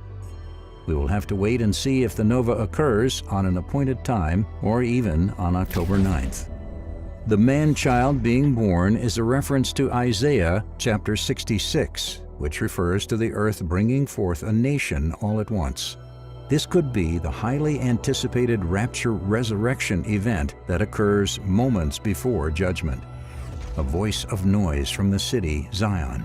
A voice, trumpets from the temple. A voice of the Lord that renders recompense to his enemies. Before she travailed, she brought forth. Before her pain came, she was delivered of a man-child. Who had seen such things? Shall the earth be made to bring forth in one day? Or shall a nation be born at once? For as soon as Zion travailed, she brought forth her children. Isaiah chapter 66. While the Draconids meteor shower occurs every year in October, it only aligns with the solemn assembly about once every 7 years. That this alignment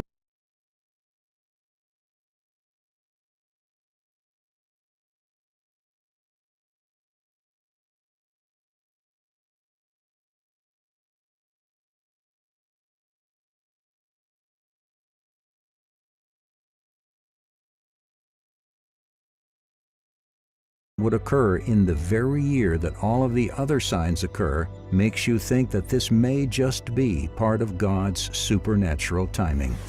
The 7th celestial body to consider is the Sun, which is located in the hand of Virgo the Virgin Bride, which is a perfect match for what Revelation describes. And there appeared a great wonder in heaven, a woman clothed with the sun. Revelation chapter 12. It was granted to clothe herself with fine linen, bright and pure. Revelation chapter 19. The Bible also tells us that the sun is a symbol of the bridegroom who emerges from his chamber at sunrise on one end of the heavens. In the heavens, he has set a tabernacle for the sun. Like a bridegroom emerging from his chamber, it rises at one end of the heavens. Psalm chapter 19, verse 5. On October 9th, sunrise in Jerusalem is at 6:40 a.m., which is the number of man, 6, combined with 40, the number of trial. This only happens 2 days out of the year, which requires the earth to be in a very specific position relative to the sun and rotated a very specific way. It is only aligned this way with the solemn assembly about once every 30 years. Because there is no scripture that states it will be at 6:40 a.m. or 6.66 hours.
Well, guys, I'm going to probably end it here. I'm going to play a song out, and I'm going to go check on Ryan. I'll call him and see if he's all right. I'm getting tired of myself. Wow, 9:57 there. I trade with you. It's 3 o'clock here almost. So.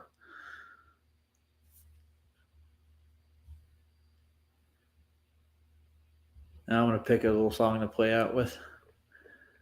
Ryan's cousin actually does play some songs. I want to probably see if I can find one of his. I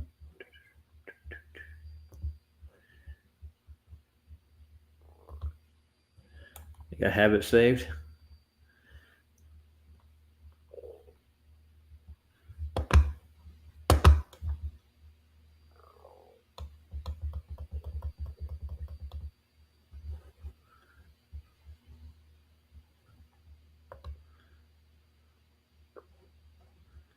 I don't see it.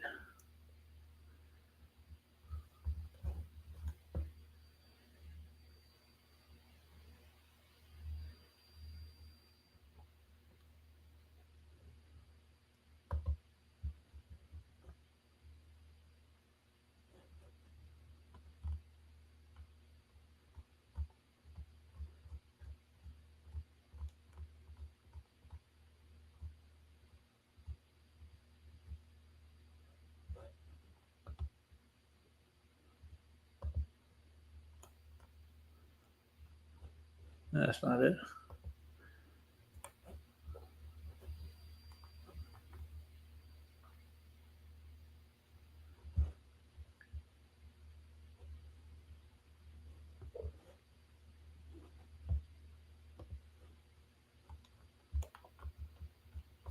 Give me just a second, guys. My YouTube platform is a lot different than it was for some reason.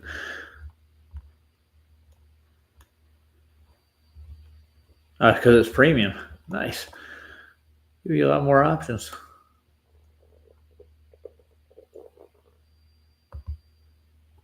I might play a Mr. Cheswick song if he's got anything. Nope. He's got live feeds now.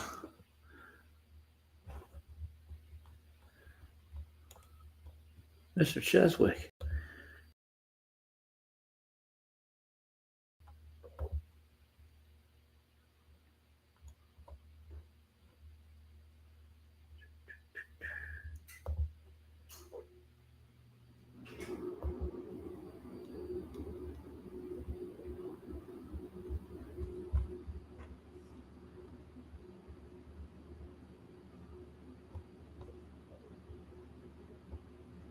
I got Luca in my list there. Nice.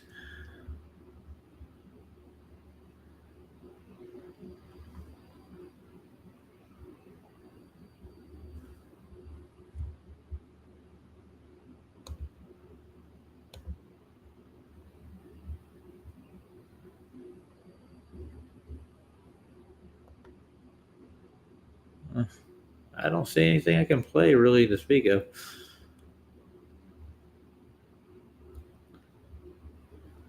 Sorry for all the dead air, guys.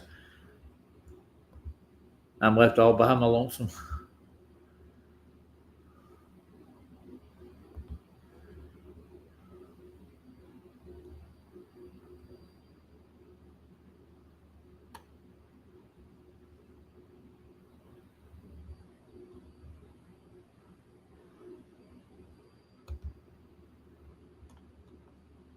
That's the only thing I got public. Oh, God. It says 24.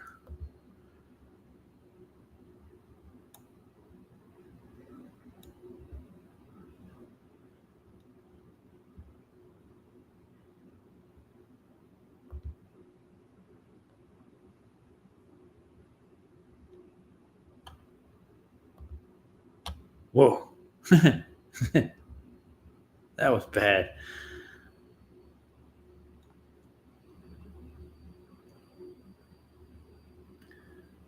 Wow. I was going to search something.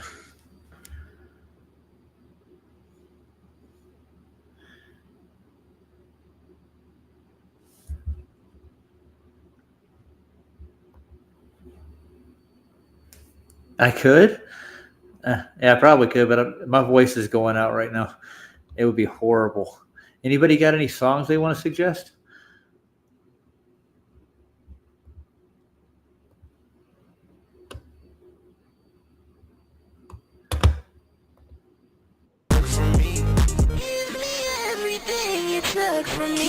You can play shorts. Yes, sir. You're amazing. Oh, God, well, thank you, sir. So we built this path here, but we didn't realize that. Nah. Bad idea.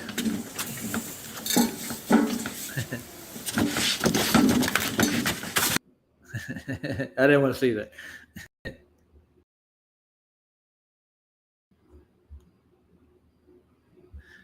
I was going to search a song.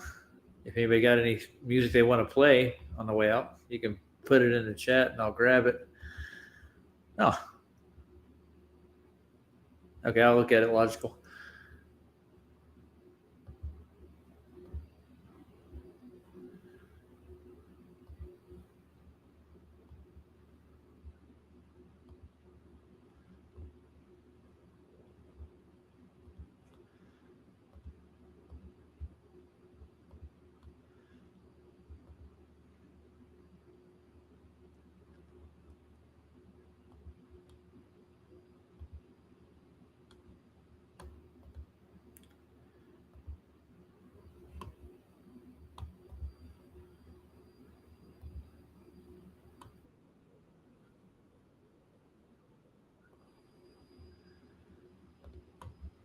Nice choice.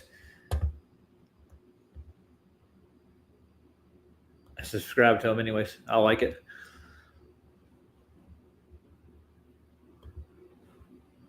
Man, I don't think Ryan's coming back.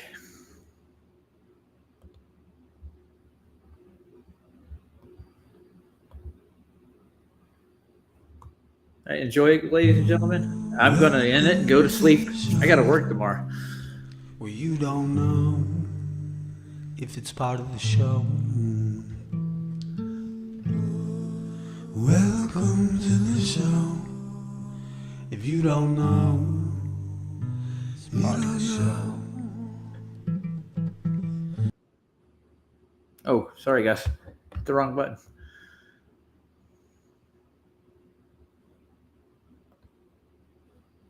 Let me start that over again.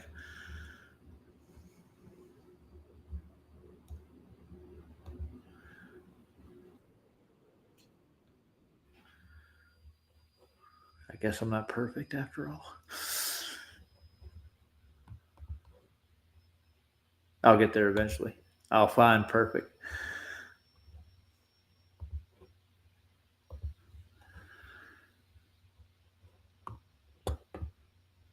To the show where you don't know if it's part of the show. I guess. I appreciate it. Welcome to the show. If you don't know, it's part of the show. Didn't they teach you to reach for the stars while opening up the bars and keeping you chained down with mortgage bills and cars? Vaccines for your arms, kids sounding like supercharged, caffeinated hate-filled scars and rage quit. Emotion that's not even yours. Imposter truths like impeccable retards, lined up for your serving of gish galloping wars. No remedy can save the lost, in love with the yarn. I'm tired of walking into refracted shards, poor science displayed by disgusting bards. Soaked in sin with your dupe is delight in a new hand of cards. Been so long, seems like for love I'm just too hard, I'm just too hard, that's it. Welcome to the show where you don't know if it's part of the show. Welcome to the show. If you don't know, you don't know.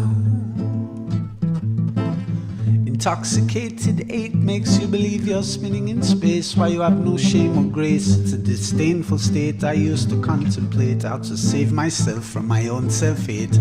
Wonder why I was even made with a dreadful fate, forced to try and awake with a full plate, no one to help me stay awake or educate. I've had to liberate and fight through hidden gates, but my brother, heaven could never be late, and rockets don't work in space. It's all fake, the show is on Mars, it's a joke, but you're too far gone, it won't be long. Fepe's beak is strong. We have our song and we march along like streams of knowledge leading to God's holy pond, and lives of truth that hits the bong and sings the song, turns mankind from the wrong. We come in peace with a holy gown and all of us wearing our holy crowns. So the earth is flat and we probably just won't get along.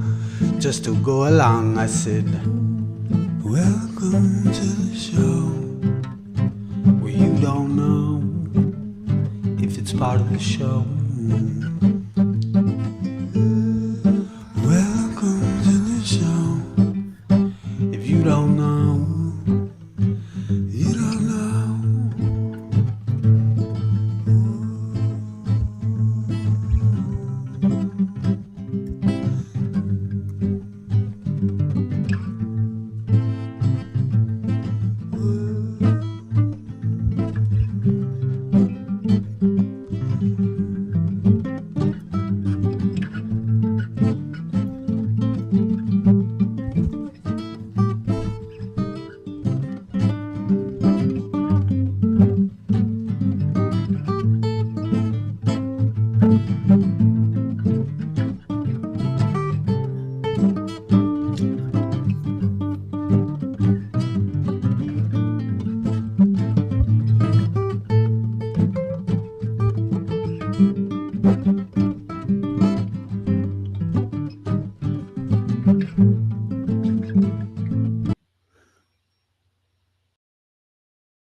Good night, everybody.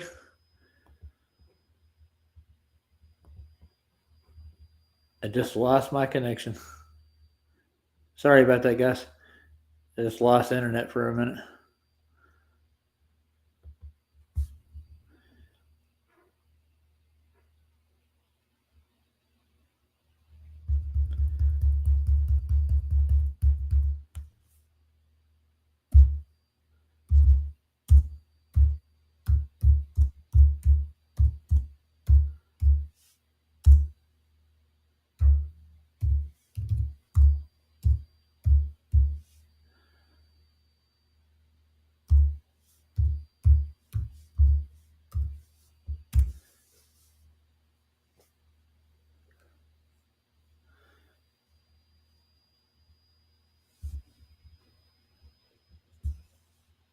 I'm going to end it there, guys. I want to say goodnight again.